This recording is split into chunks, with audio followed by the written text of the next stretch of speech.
சிறுத்தைகள் கட்சியினுடைய கிழக்கு மாவட்ட செயலாளர், நமது மதிப்பிற்கும் மரியாதைக்கும் உரிய அன்பு சகோதரர் திரு பே அருண் பிரசாத் அவர்களே, விடுதலை சிறுத்தைகள் கட்சியினுடைய மேற்கு மாவட்டத்தினுடைய செயலாளர், மரியாதைக்குரிய அன்பு சகோதரர் திரு வி ஜான்சன் கிறிஸ்டோபர் அவர்களே, தமிழக சட்டப்பேரவை உறுப்பினரும் தேசிய முற்போக்கு திராவிடர் கழகத்தினுடைய சட்டமன்ற உறுப்பினருமான நமது மதிப்பிற்கும் மரியாதைக்கும் உரிய அன்பு சகோதரர் திரு பார்த்தசாரதி அவர்களே, மற்றும் முன்னிலை வைத்துக் கொண்டிருக்கக்கூடிய கிழக்கு மாவட்டத்தினுடைய கழக அவைத்தலைவர் அன்பு சகோதரர் திரு கே ராமசாமி அவர்களே, மேற்கு மாவட்ட கழக அவைத்தலைவர் அன்பு சகோதரர் திரு பி பெருமாள் அவர்களே, கிழக்கு மாவட்ட கழக பொருளாளர் அன்பு சகோதரர் திரு எஸ் வழக்கறிஞன் அவர்களே, மேற்கு மாவட்ட கழக பொருளாளர் அன்பு சகோதரர் எல் சங்கர் அவர்களே, மற்றும் மேடையில் அமர்ந்திருக்கக்கூடிய தேசிய முற்போக்கு திராவிடர் கழகம்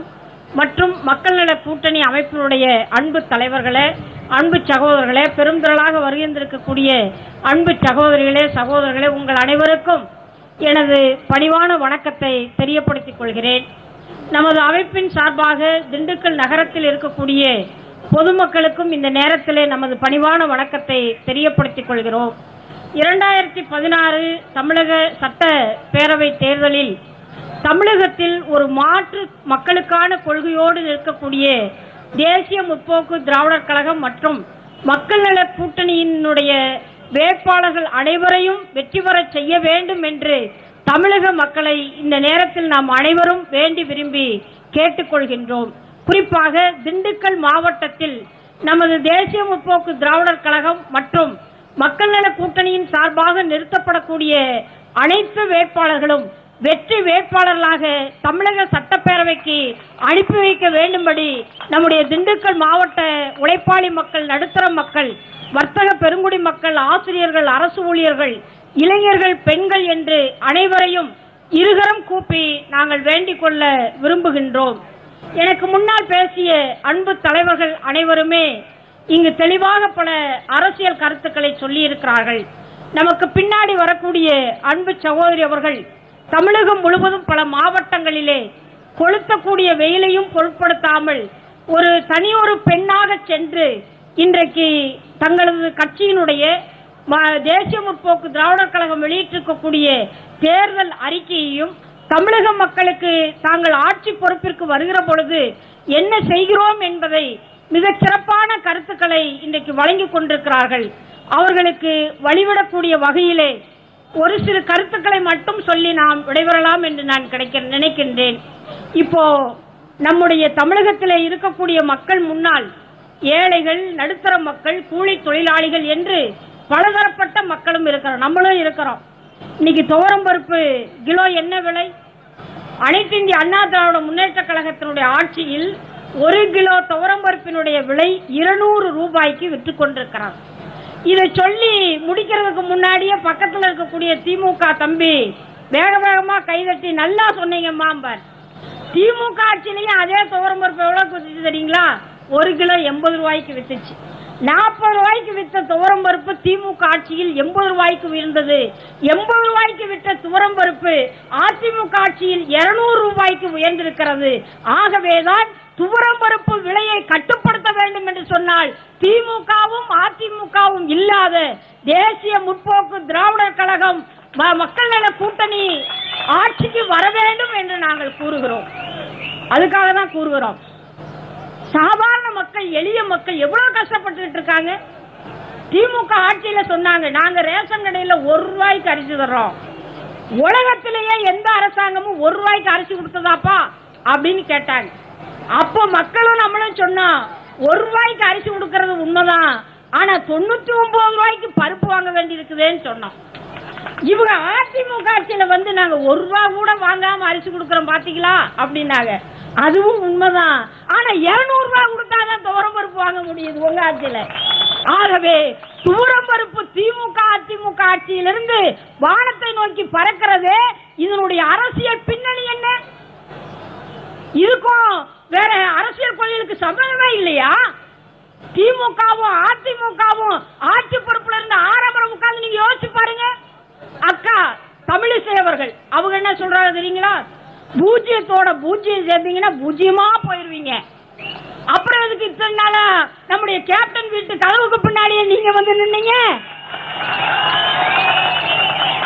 எதுக்கு தொலைபேசியில பேசுனீங்க? போன நாடாளுமன்ற தேர்தல் இந்த பூஜ்ஜியம் தான் எங்களுக்கு வேணும்னு சொல்லி எதுக்கு கைய பிடிச்சு கூட்டிட்டு போனீங்க?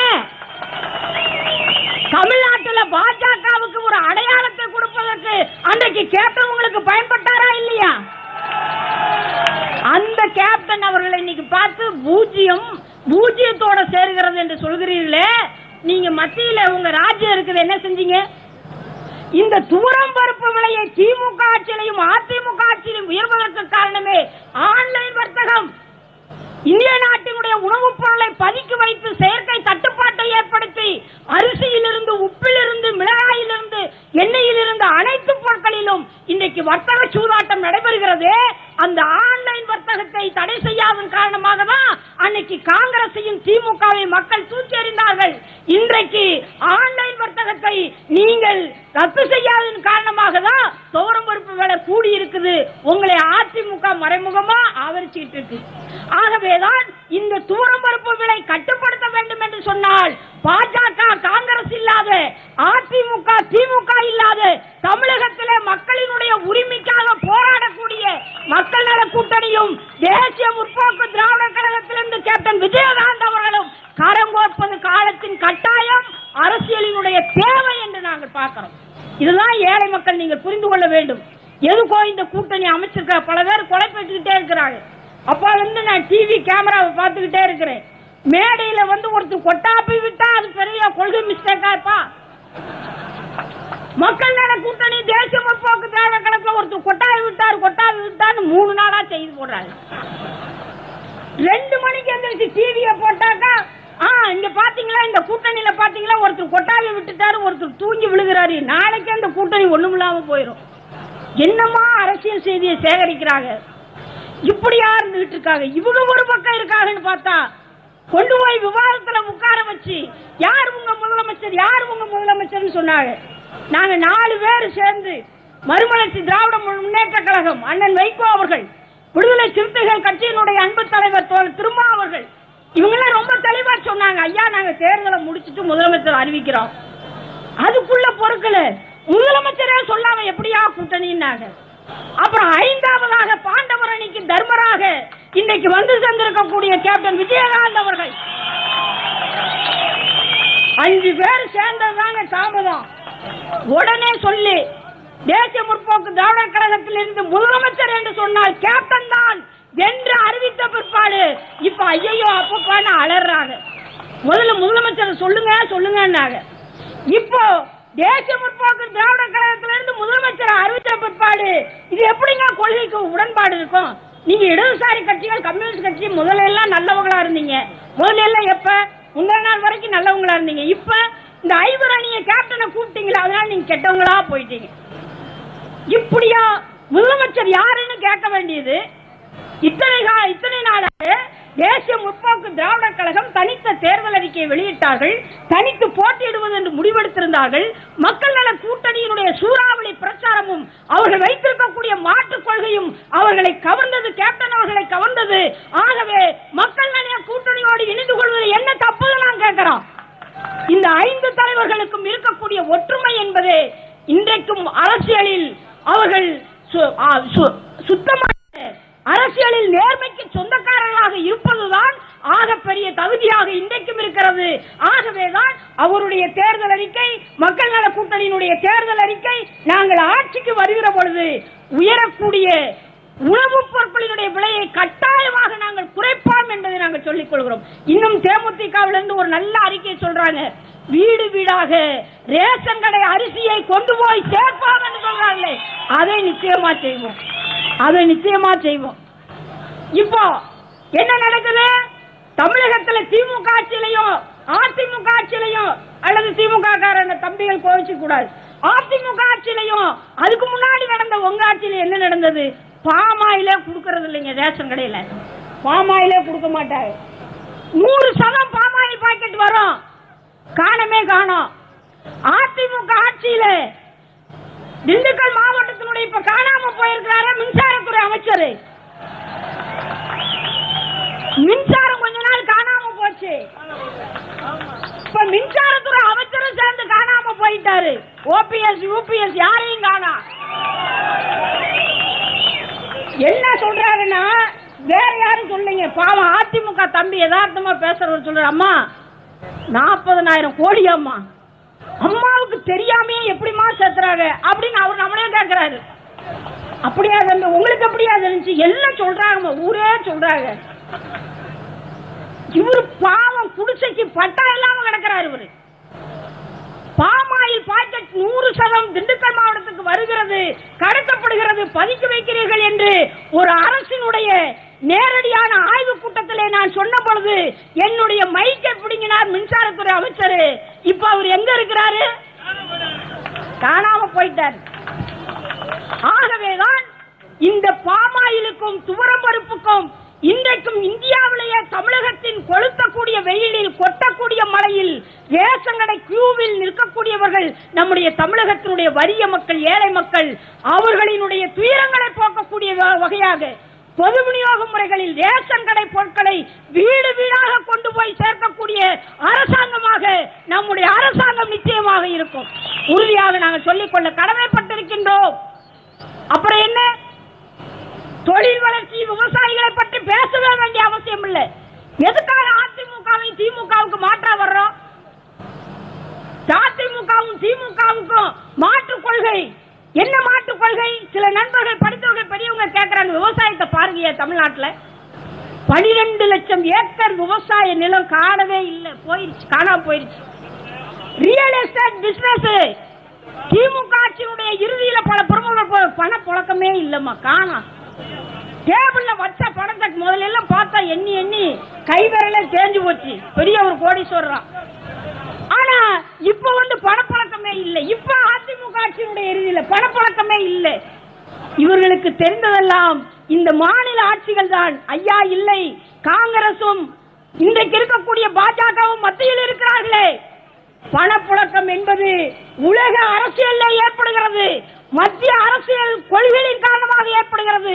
அதை எதிர்க்காமல் ஆவாம்சாமி போட்டதனால்தான் திமுக ஆட்சியிலும் அதிமுக ஆட்சியிலும் இன்றைக்கு சாதாரண மக்கள் மத்தியிலே மட்டுமல்ல, வர்த்தக துறைகளிலும் பணப்புழக்கம் என்பது மிக குறைந்து மிக மோசமாக இருந்து கொண்டிருக்கிறது. ஆகவேதான் விவசாயம் தொழில்களுக்கு மாற்றாக ஒரு மாற்று கொள்கையோடு மக்கள் நல கூட்டணி தேசிய முற்போக்கு திராவிட முன்னேற்ற கழகம் நிற்கிறது. வெற்றி பெற செய்வீர் என்று கேட்டுக்கொள்கிறோம்.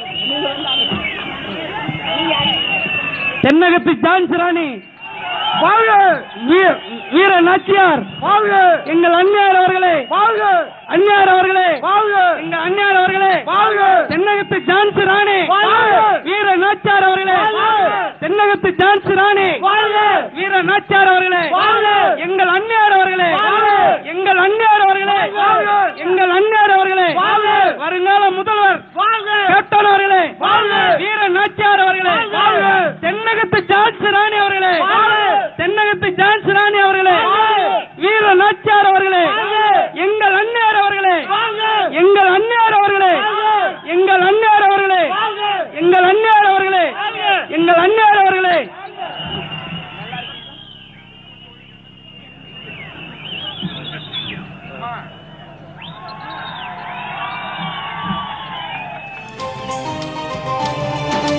பொதுத்துறை நிறுவனங்கள் லாபத்தில் இயக்கப்படும் பல பல தொழிற்சாலை தமிழகம் எங்கும் வரும். மருந்தக ஊர்திகள் இலவசமாகும், கைத்தறி தொழிலுக்கு கடன் கிடைக்கும். மழை வளம் காக்க, மண் வளம் மீட்க எங்கும் மரங்கள் நடப்படும். கடத்தல்காரர்கள் காட்டை அழிப்பது அடியோடு தடுக்கப்படும். புரட்சி கலைஞர் ஆட்சிக்கு வந்தால் பொன்னாகும் தமிழகமே, பொன்னாகும் தமிழகமே. கேப்டன் உங்கள் கைகள் சுத்தம். தலைமை நிலைய செயலாளரும் விருகம்பாக்கம் சட்டமன்ற உறுப்பினரும் கேப்டன் புரட்சி கலைஞர் அவர்களின் போர்ப்பட தளபதியும் எங்கள் அண்ணன் பார்த்தசாரதி அவர்களை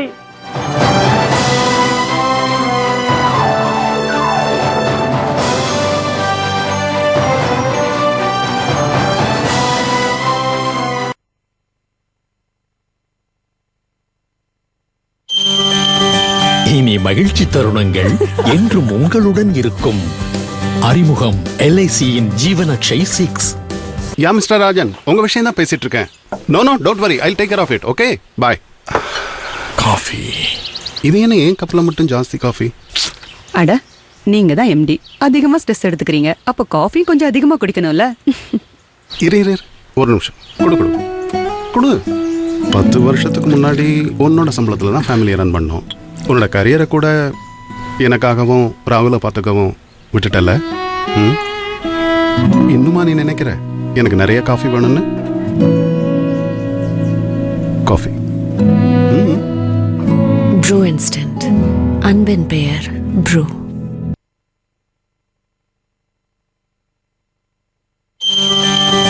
இனி மகிழ்ச்சி தருணங்கள் என்றும் உங்களுடன் இருக்கும்.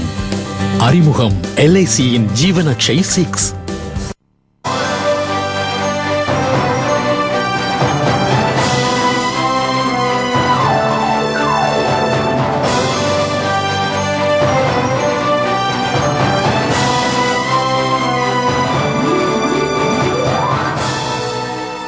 இறுதியாக இந்த பொதுக்கூட்டத்திலே தேர்தல் அறிக்கை விளக்க பொதுக்கூட்டத்திற்கு சிறப்புரையாற்ற வருகை தந்திருக்கின்ற எங்கள் இயக்கத்தின் காவல் தெய்வம், தேசிய முற்போக்கு திராவிட கழகத்துடைய பிரச்சார பீரங்கி, இந்த ஆண்ட கட்சிகளுக்கும் ஆண்டு கொண்டுகிற கட்சிகளுக்கும் சிம்ம சொப்பனமாக திகழ்ந்து கொண்டிருக்கின்ற எங்களுடைய அந்நியவர்களே, இங்கே வருகை தந்திருக்கின்ற அத்தனை ஒன்றியம், நகரம், பேரூராட்சி மற்றும் ஊராட்சி கிளை வார்டு நிர்வாகியவர்களே, உங்கள் அத்தனை பேருக்கும் என்னுடைய முதற்கண் நன்றியை தெரிவித்துக் கொள்கின்றேன். எதற்காக புரட்சி கலைஞர் கேப்டன் அவர்களுக்கு மன்றம் அமைத்தோமோ, எதற்காக இந்த தேசிய முற்போக்கு திராவிட கழகத்தை உருவாக்கினோமோ, அந்த லட்சியம் கனவு இந்த 2016 நிறைவேற போகிறது. அதுதான் என் தலைவர் புரட்சி கலைஞர் கேப்டன் அவர்கள் மே 19ஆம் தேதி இந்த தமிழகத்தினுடைய முதலமைச்சராக பதவியேற்கும் நாள் வெகு தூரத்தில் இல்லை. ஆனா இன்றைக்கு புரட்சி கலைஞர் கேப்டனை பார்த்து திமுகவா அதிமுக பத்தி நம்ம பேச தேவையில்லை. இன்னைக்கு 2 கட்சி தான் தினந்தோறும் செய்தியிலும் ஊடகத்தில் பேசிக் கொண்டிருக்கிறான். ஒருத்தர் யாரான்னு பார்த்தீங்கன்னா பாமக அன்புமணி, இன்னொன்று யாரு பார்த்தீங்கன்னா இந்த பஸ்ஸில் பார்த்தீங்கன்னா கம்பியை கைப்பிடிச்சு இருப்பாங்க. எங்கள் ஊர் மின்சார ரயிலில் இருக்கை இல்லைன்னு வச்சுக்க, அந்த கம்பியை பிடிச்சி இப்படி தான் நிற்பான். எப்போ பார்த்தாலும் இப்படி தான் போஸ் கொடுத்து நிற்பான் சீமா. என் தலைவனை பார்த்து இவருக்கெல்லாம் எப்படி முதலமைச்சராவது தகுதி இருக்குது என்று கேட்டுக்கொண்டிருக்கிறான். ஏய், பாமக ஒரே ஒரு கருத்தை, நீயும் 8 மாசமா என்னோட கூட்டணி வாங்க நீயும் கத்திக்கொண்டே இருந்த, யாரும் உங்ககிட்ட வரல. என் தலைவன் இந்த மார்ச் 10ஆம் தேதி என் தலைமையில் யார் கூட்டணி வந்தாலும் அதை நான் ஏற்க தயார் என்று சொன்னார். அதே மார்ச் 23ஆம் தேதி இந்த மக்கள் இயக்க கூட்டணி தலைவர்கள் எல்லாம் என் தலைவரை நேரடியாக வருகை தந்து சந்தித்து அடுத்த முதல்வர் வேட்பாளர் நீங்கள் தான் என்று சொன்னாரே, இந்த தகுதி போதாத என் தலைவனுக்கு? அதே போல இந்த சீமான் பேசுவான், எப்ப பார்த்தாலும் தமிழன். இன்னைக்கு இந்த மேடையிலே ஒன்று சொல்றேன், என் தலைவருடைய இலங்கை தமிழருக்கு பாடுபட்ட வரலாறு எக்கச்சக்கமா இருக்கு. இப்போது இல்ல, 1983 இருந்து அவரோடு இருந்து நான் பார்த்தவன். அன்றைக்கு 1988 அனைத்து நடிகர்களும் அன்றைக்கு ஆண்டு கொண்டிருந்த ஆளுநர்கிட்ட ஒரு மனு கொடுக்கணும்னு சொன்னாங்க. எல்லா நடிகரும் வந்தாங்க.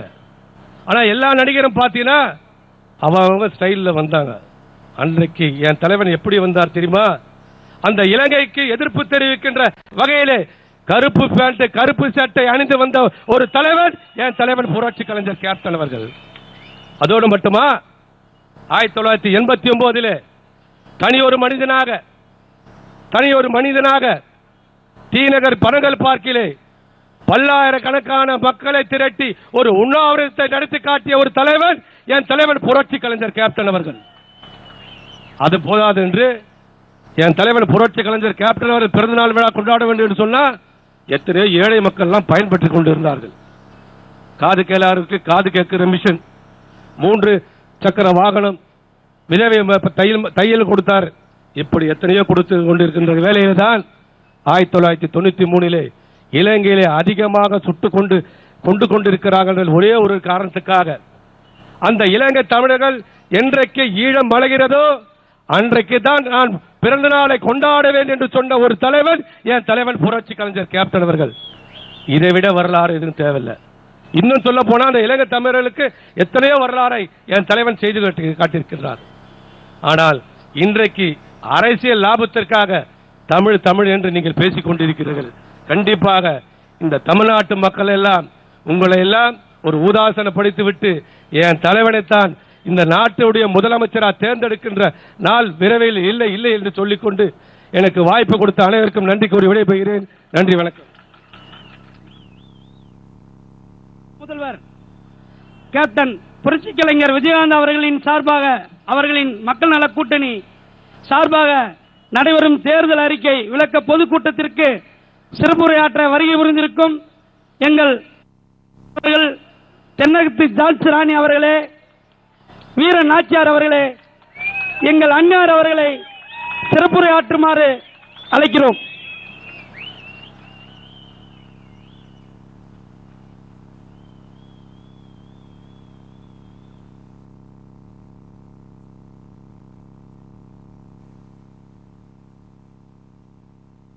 முரசின் இசை பொங்கும் கேப்டன் பேர் கேட்டால் வங்க கடலும் தலைவணங்கும்.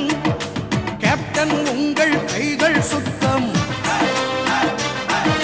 கேட்கும் எங்கும் முரசு சத்தம்.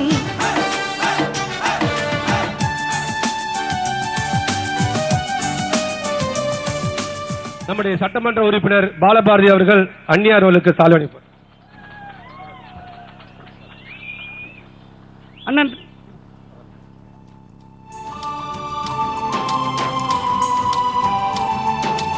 இலவச மின்சாரம், விவசாயி மனதெல்லாம் சந்தோஷம். காவல குறை தீர நிரந்தர போலீஸ் கமிஷன் அமைந்திடும்.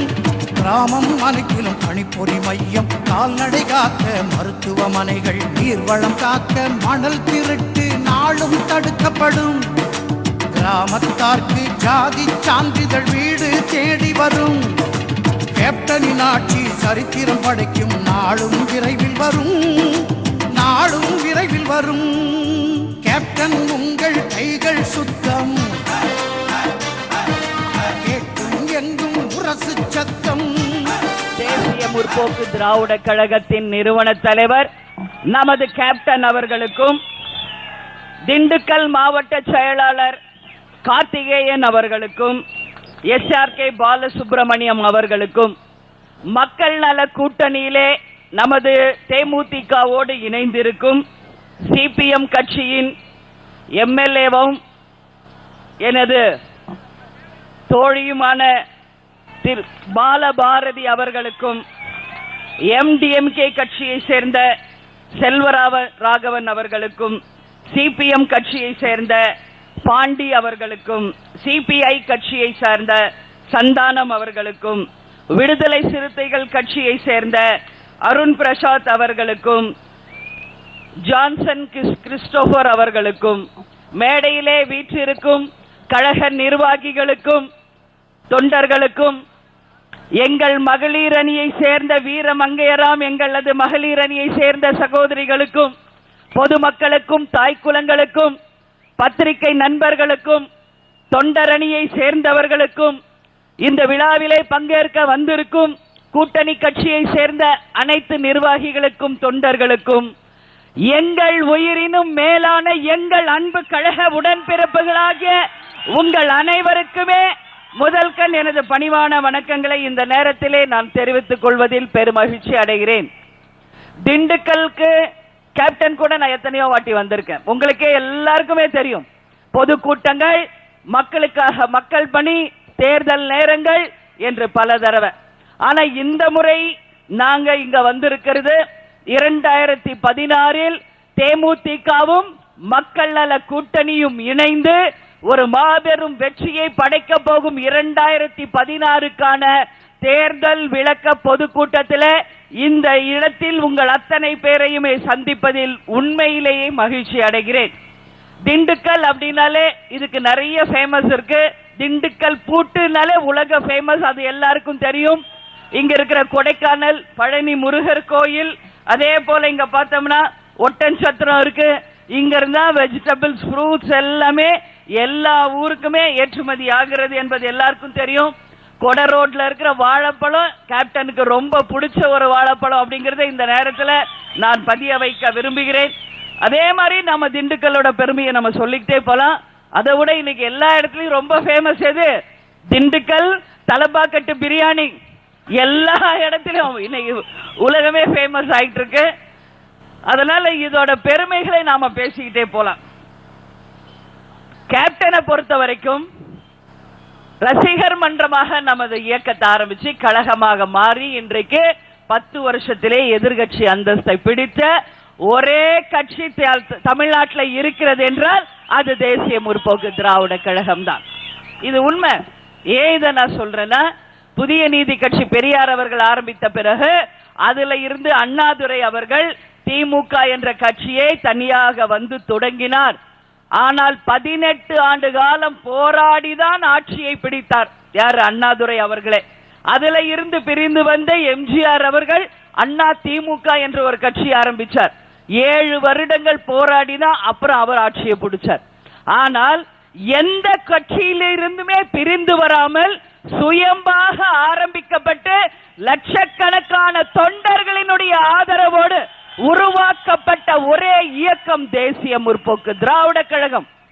ஆரம்பித்த முதல் வருஷத்திலேயே 234 தொகுதியிலுமே போட்டி போட்டு இதுவரைக்கும் தமிழக அரசியல் வரலாற்றிலே இல்லாமல் 8.33% வாங்கி சரித்திரம் படைத்தது நமது தேசிய முற்போக்கு திராவிட கழகம். அதே போல எம்பி எலெக்ஷன்ல 10.33%. அதே போல தொடர்ந்து பல இடைத்தேர்தல்கள் பல தேர்தல்களை சந்திச்சு இன்றைக்கு 2011 தமிழகத்தின் எதிர்கட்சி அந்தஸ்தை கேப்டனுக்கு கொடுத்தது கோடிக்கணக்கான கேப்டனின் மனதில் இடம் பிடித்த நமது கழக தொண்டர்கள் தான். அதனால உங்களுடைய முயற்சி உங்களுடைய உழைப்புல தான் இந்த கட்சி இன்னைக்கு தமிழ்நாட்டின் தவிர்க்க முடியாத ஒரு சக்தியாக இருக்கிறது என்றால் என்னுடைய வார்த்தை மிக இல்லை. ஏன் இதை எல்லா இடத்துலயும் நான் சொல்றேன்னா, நம்ம கட்சிக்கு இணை நம்ம கட்சி மட்டும்தான். ஏன்னா இங்க இருக்கிறவங்க எல்லாம் டாட்டாவோ அம்பானியோ பிர்லாவோ யாரும் கிடையாது. அன்றாடம் கூலி வேலை செய்து தாங்கள் உழைத்த காசுல ரசிகர் மன்றமாக கட்சியாக வளர்த்து வரப்போகும் தமிழ்நாட்டில் ஒரு நிச்சயமாக ஒரு மாற்று அரசியலை உருவாக்கி இந்த கழகம் மக்களுக்கான கழகம் என்பதை வருங்காலத்தில் நிரூபிப்பதற்காக உறுதியோடு பயணித்துக் கொண்டிருக்கிற ஒரு இயக்கம் நமது தேசிய முற்போக்கு திராவிட கழகம். இன்னைக்கு தேமுதிகவோட மக்கள் நல கூட்டணி இணைந்திருக்கிறது. மக்கள் நல கூட்டணியில ஒருங்கிணைப்பாளர் அண்ணன் வைகோ அவர்களுக்கும் சகோதரர் திருமாவளவன் அவர்களுக்கும் நமது ஜி ராமகிருஷ்ணன் அண்ணன் அவர்களுக்கும் அதே போல அண்ணன் முத்தரசன் அவர்களுக்கும் இந்த நேரத்தில் நமது நன்றிகளை இந்த நேரத்தில் தெரிவித்துக் கொள்வது நமது கடமை. ஏன்னா பத்திரிகைக்காரர்கள் நீங்க பாத்தீங்கன்னா கடந்த 4 மாதமாக என்னென்னவோ எழுதுனாங்க. எல்லா பக்கம் கேப்டனை கூப்பிடுறாங்க. கேப்டன் திமுகக்கு போவாரா, பாமக போவாரா, இல்ல பாஜக போவாரா, இல்ல மக்கள் நல கூட்டணிக்கு போவாரா என்று பல விதமாக எழுதுறது. கேப்டன் குழம்பி இருக்கிறாரு, என்ன முடிவு எடுக்கிறது தெரியல. கேப்டன் எப்பயுமே தெளிவா தான் இருக்கார். குழம்பினது பூரா நம்ம பத்திரிகைக்காரங்க தான். அதனாலதான் இன்னைக்கு வேடல்ல ஒரு திருப்புமுனை மாநாட்டை கேப்டன் ஏற்படுத்தினார். ஏன் வேற ஏதாவது டைட்டில் வச்சிருக்கலாமே? தமிழகத்தின் திருப்புமுனை மாநாடு என்று காஞ்சிபுரத்தில் கேப்டன் அறிவித்த போது திமுகவுக்கு அதிமுகவுக்கு மாற்றாக ஒரு திருப்புமுனையை நாம் உருவாக்க போகிறோம் என்பதை சூசகமா தெரிவித்தார். தேர்தல் தேதி அறிவிக்கும் வரை வெயிட் பண்ணாரு. மார்ச் 10ஆம் தேதி நம்ம கழகம் தனித்து போட்டியிடும் என்று சொன்னார். அதன் பிறகு ஒத்த கருத்து இருப்பவர்கள் கேப்டன் கூட வந்து பேசலாம் என்ற கருத்தை நான் சொன்னேன். உடனடியாக மக்கள் நல கூட்டணியின் இயக்கத்தை சேர்ந்த 4 கேப்டனை சந்திச்சு உடனடியாக தொகுதி உடன்பாடு ஏற்பட்டு எங்களது முதல்வர் வேட்பாளர் புரட்சி கலைஞர் கேப்டன் விஜயகாந்த் என்பதை இன்றைக்கு ஆணித்தரமாக பதிய வச்சு ஒட்டுமொத்த தமிழ்நாடு மக்களின் ஆதரவை பெற்று இந்த கூட்டணி இன்னைக்கு தமிழ்நாட்டில் நம்பர் 1 கூட்டணியாக இன்னைக்கு பயணித்துக் கொண்டிருக்கிறது. அதற்கு முதல்ல நான் பத்திரிகைக்காரர்களுக்கு தான் நன்றி சொல்லணும். ஏன் சொல்றேன்னா, இன்னைக்கு அதிமுகவை மறந்துட்டாங்க, திமுக கூட்டணியை பத்தி மறந்துட்டாங்க. தினந்தோறும் நீங்க பாருங்க, மக்கள் நல கூட்டணி தேமுதிகவை பார்த்தாதான் எல்லா இடத்துலயும் விவாதம். எல்லா புக்கு பேப்பர்ல பாத்தீங்கன்னா ஒன்னு திட்டி எழுதினாலும் சரி, ஒன்னு கிண்டல் பண்ணாலும் சரி, இல்ல வாழ்த்தி எழுதினாலும் சரி, எப்படி போனாலும் விஜயகாந்த் என்கின்ற பெயரை உங்களாலையும் தவிர்க்க முடியாது. தேமுதிக மக்கள் நல கூட்டணி என்கின்றதையும் உங்களால் தவிர்க்க முடியாது என்ற நிலையை உருவாக்கினவர்கள். அதனால நான் கூட ஏர்போர்ட்ல சொன்னேன், கேப்டன் விஜயகாந்த் என்றால் பட்டி தொட்டி எல்லாம் தெரியும். அதனாலதான் அண்ணன் விஜயகாந்த் அணி என்று வைகோ அவர்களே அன்னைக்கு சொன்னார் என்று கூட நான் ஏர்போர்ட்ல சொன்னேன். உடனே இதை வச்சு விஜயகாந்த் அணின்றாங்களே, இது தேருமா தேராதா, இவங்க பிரிஞ்சிருவாங்களா, இப்படி ஒரு ஆசை. சேர்த்து வைக்கிறது இவங்க தான், பிரிச்சு வைக்கிறதுலயும் முதல் வேலை செய்யறவங்க நம்ம பத்திரிகைக்காரர்கள் தான். அதனாலதான் சொல்றேன், இந்த கூட்டணியை இன்னைக்கு கடைகோடி மக்கள் வரை ஈஸியாக கொண்டு போய் சேர்த்தது நமது பத்திரிகைக்காரர்கள். அவளுக்கு இந்த நேரத்தில் எங்களுடைய நன்றிகளை தெரிவித்துக் கொள்கிறேன். ஏன் இதை சொல்றேன்னா, இங்க எத்தனை விரல் இருக்கு? 5 விரல். கேப்டன், அண்ணன் வைகோ, சகோதரர் திருமாவளவன், ஜி ராமகிருஷ்ணன், முத்தரசன். இந்த 5 விரலை பிரிக்க முடியுமா? முடியவே முடியாது. இந்த 5 விரலும் ஒன்னா சேர்ந்து ஒட்டுமொத்த பலமாக அதிமுக திமுகவை ஓங்கி அடிச்சு தமிழகத்தை விட்டு அகற்ற போகும் கூட்டணி நமது தேமுதிக மக்கள் நல கூட்டணி என்பதை மே 16 நிச்சயமாக மக்களுக்கு நல்லபடியாக புரிய வைக்கும். 19ஆம் தேதி ரிசல்ட் நிச்சயமாக தமிழ்நாட்டில் ஒரு திருப்புமுனையை, ஒரு வரலாற்றை படைக்கும் என்பதில் எந்த விதமான ஐயமும் கிடையாது. ஏன் இதை நான் உறுதியாக சொல்கிறேன் என்றால், இதுவரைக்கும் ஆட்சி செய்த திமுக அதிமுக 2 கட்சிகளுமே நிச்சயமாக ஊழல் கட்சிகள் என்று மக்களால் இன்னைக்கு முத்திரை குத்தப்பட்ட கட்சிகள். 2மே அததான் காமராஜர் சொன்னார், ஒரே குட்டையில் ஊறிய மட்டைகள் அப்படின்னு சொன்னது இந்த 2 கட்சியுமே. இன்னைக்கு பாருங்க, வந்த அதிமுக வந்துச்சுன்னா திமுகவை பார்த்து திட்டம், திமுக ஆட்சிக்கு வந்தா அதிமுகவை திட்டம். ஆனா பாத்தீங்கன்னா அவங்களோட மிடாஸ் ஃபேக்டரியில தயாரிக்கிற மதுபானத்தை இவங்க எடுத்து டாஸ்மாக்ல விற்பாங்க. இவங்களுடைய மதுபானத்துல தயாரிக்கிற மதுபானத்தை எடுத்து திமுக சேல் பண்ணும். அதெல்லாம் அண்டர்ஸ்டாண்டிங் நல்லா இருக்கு எங்க வியாபாரத்துல. ஆனா வெளியே பாத்தீங்கன்னா திட்டிக்கிற மாதிரி ஆக்ஷன் பண்ண வேண்டியது. சோ இன்னைக்கு மக்கள் பூராமே தெளிவாக இருக்கிறாங்க. கடந்த 50-60 ஆண்டுகளாக இங்க இருக்கிற அத்தனை பிரச்சனைகளுமே இதுவரைக்கும் ஒண்ணு கூட தீர்க்கப்படல. அது எந்த பிரச்சனை வேண்டும் என்றாலும் நீங்க எடுத்துக்கங்க. ஒன்னு கரண்ட் பிரச்சனை, விலைவாசி உயர்வு, மணல் கொள்ளை, கனிமவள கொள்ளை, காவேரி பிரச்சனை, முல்லை பெரியாறு, செம்மரக்கட்டைகள் கடத்துதல், கச்சத்தீவை மீட்டெடுத்தல், எந்த பிரச்சனை வேண்டும் என்றாலும் எடுத்துக் கொள்ளுங்கள். 50-60 ஆண்டுகளாக ஏதாவது ஒரு பிரச்சனைக்கு இந்த 2 கட்சிகளும் தீர்வு கண்டிருக்கா என்றால் நான் கேட்கிற கேள்வி ஒரு மிகப்பெரிய ஒரு கேள்வி என்பதை எல்லாருமே நல்லா தெரியும். ஏன் இதை நான் சொல்றேன்னா, நிச்சயமாக இன்னைக்கு மக்கள் மாற்றம் வேண்டும் என்பதில் உறுதியாக இருக்கிறாங்க என்பதில் எந்த மாற்று கருத்துமே இல்லை.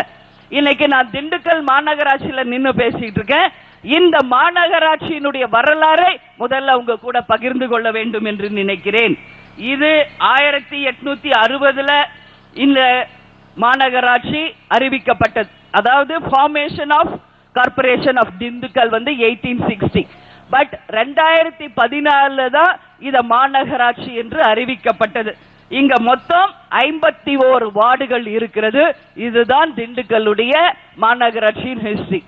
நான் இன்னைக்கு எல்லா மாநகராட்சிகளுக்கும் செல்கிறேன். இப்ப கூட பாலபாரதி அவங்க கேட்டாங்க, தமிழ்நாடு முழுக்க பிரச்சாரம் ஆரம்பிச்சிட்டீங்களா? இல்ல, எல்லா கார்பரேஷன்லயும் முதல் கட்ட பிரச்சாரத்தை ஆரம்பிச்சிருக்கோம். கேப்டன் அவர்கள் அனைத்து வேட்பாளர்களை அறிவித்த உடனேயே கேப்டனும் நானும் தமிழகத்தில் இருக்கிற அனைத்து 234 தொகுதிகளுக்கும் வேட்பாளர்களோடு சென்று 2ஆம் கட்ட பிரச்சாரத்தை ஆரம்பிக்க போகிறோம் என்று இப்பதான் அவங்க கிட்ட சொன்னேன். அந்த வகையில் இது கார்பரேஷன்ல நடக்கிற எல்லா பிரச்சனைகளையும் பேசுவதற்கும் தேர்தல் விளக்க பொதுக்கூட்டத்துக்காகவும் தான் இங்க வந்திருக்கிறோம் என்பதை இந்த நேரத்தில் தெரிவிச்சுக்கிறேன். இது மாநகராட்சி அறிவிச்சு 2 வருஷம் தான் இருக்கு. ஆனா ஏதாவது ஒரு டெவலப்மெண்ட் இங்க மாநகராட்சியில இருக்குன்னா இல்ல. ஏன்னா நான் குறையும் சொல்ல முடியாது. ஏன்னா மதுரை, சென்னை, கோயம்புத்தூர்ல பல வருஷத்துக்கு முன்னாடி அறிவிச்சது இன்னும் கூட அங்கேயே சீர் செய்யப்படாத பாதாள சக்கர ரோடு, குப்பை கூலங்கள், ஏகப்பட்ட பிரச்சனை இருக்கு.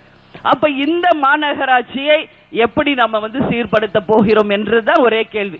இங்க இருக்கிற அதிமுக மந்திரிக்கும் திமுக மந்திரிக்கும் சண்டை. இவங்களோட உடன்பாடு இல்லாததுனால இத மாநகராட்சியை எப்படி டெவலப் பண்ணணும் என்று முடியாம ஒரு நிலைமை. இங்க நத்தம் விஸ்வநாதன் ஒரு மந்திரி இருக்கிறாரு. அவருக்கும் ஆத்தூரை சேர்ந்த திமுக மந்திரிக்கும் உடன்பாடு இல்லாததுனால பல வேலைகள் இங்க கிடப்புல கிடக்குது. 1 இல்லை 2 இல்லை. இங்க குடி தண்ணீர் பிரச்சனை, மருத்துவமனை வசதி கிடையாது. அதே போல இங்க பாத்தீங்கன்னா எல்லா ரோடுமே குண்டும் குழியுமாக இருக்கு. இங்க இருந்த துப்புரவு பணியாளர்கள் 400 பேரை வேலை விட்டு போயாச்சு. சோ அவங்க போன இடத்துல வேற வேலைக்கு ஆளு போடணும், இது வரைக்கும் போடல. வெறும் 150 பேரை போட்டு அதுலயும் லஞ்ச ஊழல் செஞ்சு எங்கேயுமே குப்பைகளை அகற்றப்படாமல் முற்றிலும் அசுத்தமான ஒரு மாநகராட்சியாக தான் இன்னைக்கு திண்டுக்கல் மாநகராட்சியை நாம பார்க்க முடிகிறதே ஒழிய எந்த முன்னேற்றத்தையும் இங்க நம்மளால பார்க்க முடியல என்பதை இந்த நேரத்தில் நான் வேதனையோடு தெரிவிச்சுக்கிறேன். சோ ஒரு மாநகராட்சினா ஒரு பஸ் ஸ்டாண்ட் எவ்வளவு பெருசு இருக்கணும்? அந்த பழைய பஸ் ஸ்டாண்டே தான் வச்சிருக்காங்க. விரிவாக்கம் செய்கிறோம் என்று ஒரு அறிவிப்பு கொடுத்தார்கள். இதுவரைக்கும் பேருந்து நிலையம் விரிவாக்கம் நடந்திருக்கிறதா இந்த மாநகராட்சியில் என்ற கேள்வியை மக்களாகிய உங்கள் முன்னாடி நான் வைக்கிறேன். ஏன்னா ஒரு மாநகராட்சினா அதுக்குன்னு ஒரு தகுதி வேண்டும். எந்த ஒரு தகுதியுமே இன்னைக்கு டெவலப் பண்ணாம வெறுமனே மாநகராட்சி. இதுல என்னன்னா கமிஷன் மட்டும் கரெக்டா அடிச்சுக்கிறாங்க 2 மந்திரியும். வரியை மட்டும் உயர்த்தி அதன் மூலமா மக்களை கஷ்டப்படுத்துறாங்க. அவங்களுக்கு வேண்டிய கமிஷனும் இன்கமும் மட்டும் டெவலப் பண்ணிக்கிட்டாங்களே ஒழிய மாநகராட்சிக்கு வேண்டிய எந்த முன்னேற்றத்தையும் செய்யவில்லை இந்த அதிமுக திமுக என்பதை மக்களுடைய கண்டனமாக இந்த நேரத்தில் நான் பதிய வைக்கிறேன். அதே மாதிரி இங்க பாத்தீங்கன்னா திண்டுக்கல்ல நான் சொன்ன மாதிரி பூட்டு தொழில் ரொம்ப ஃபேமஸ். ஆனா இன்னைக்கு அந்த தொழில் முற்றிலுமாக முடக்கப்பட்டு எந்த விதமான தொலைநோக்கு பார்வையோட அதை டெவலப் பண்ணாமே விட்டுட்டாங்க.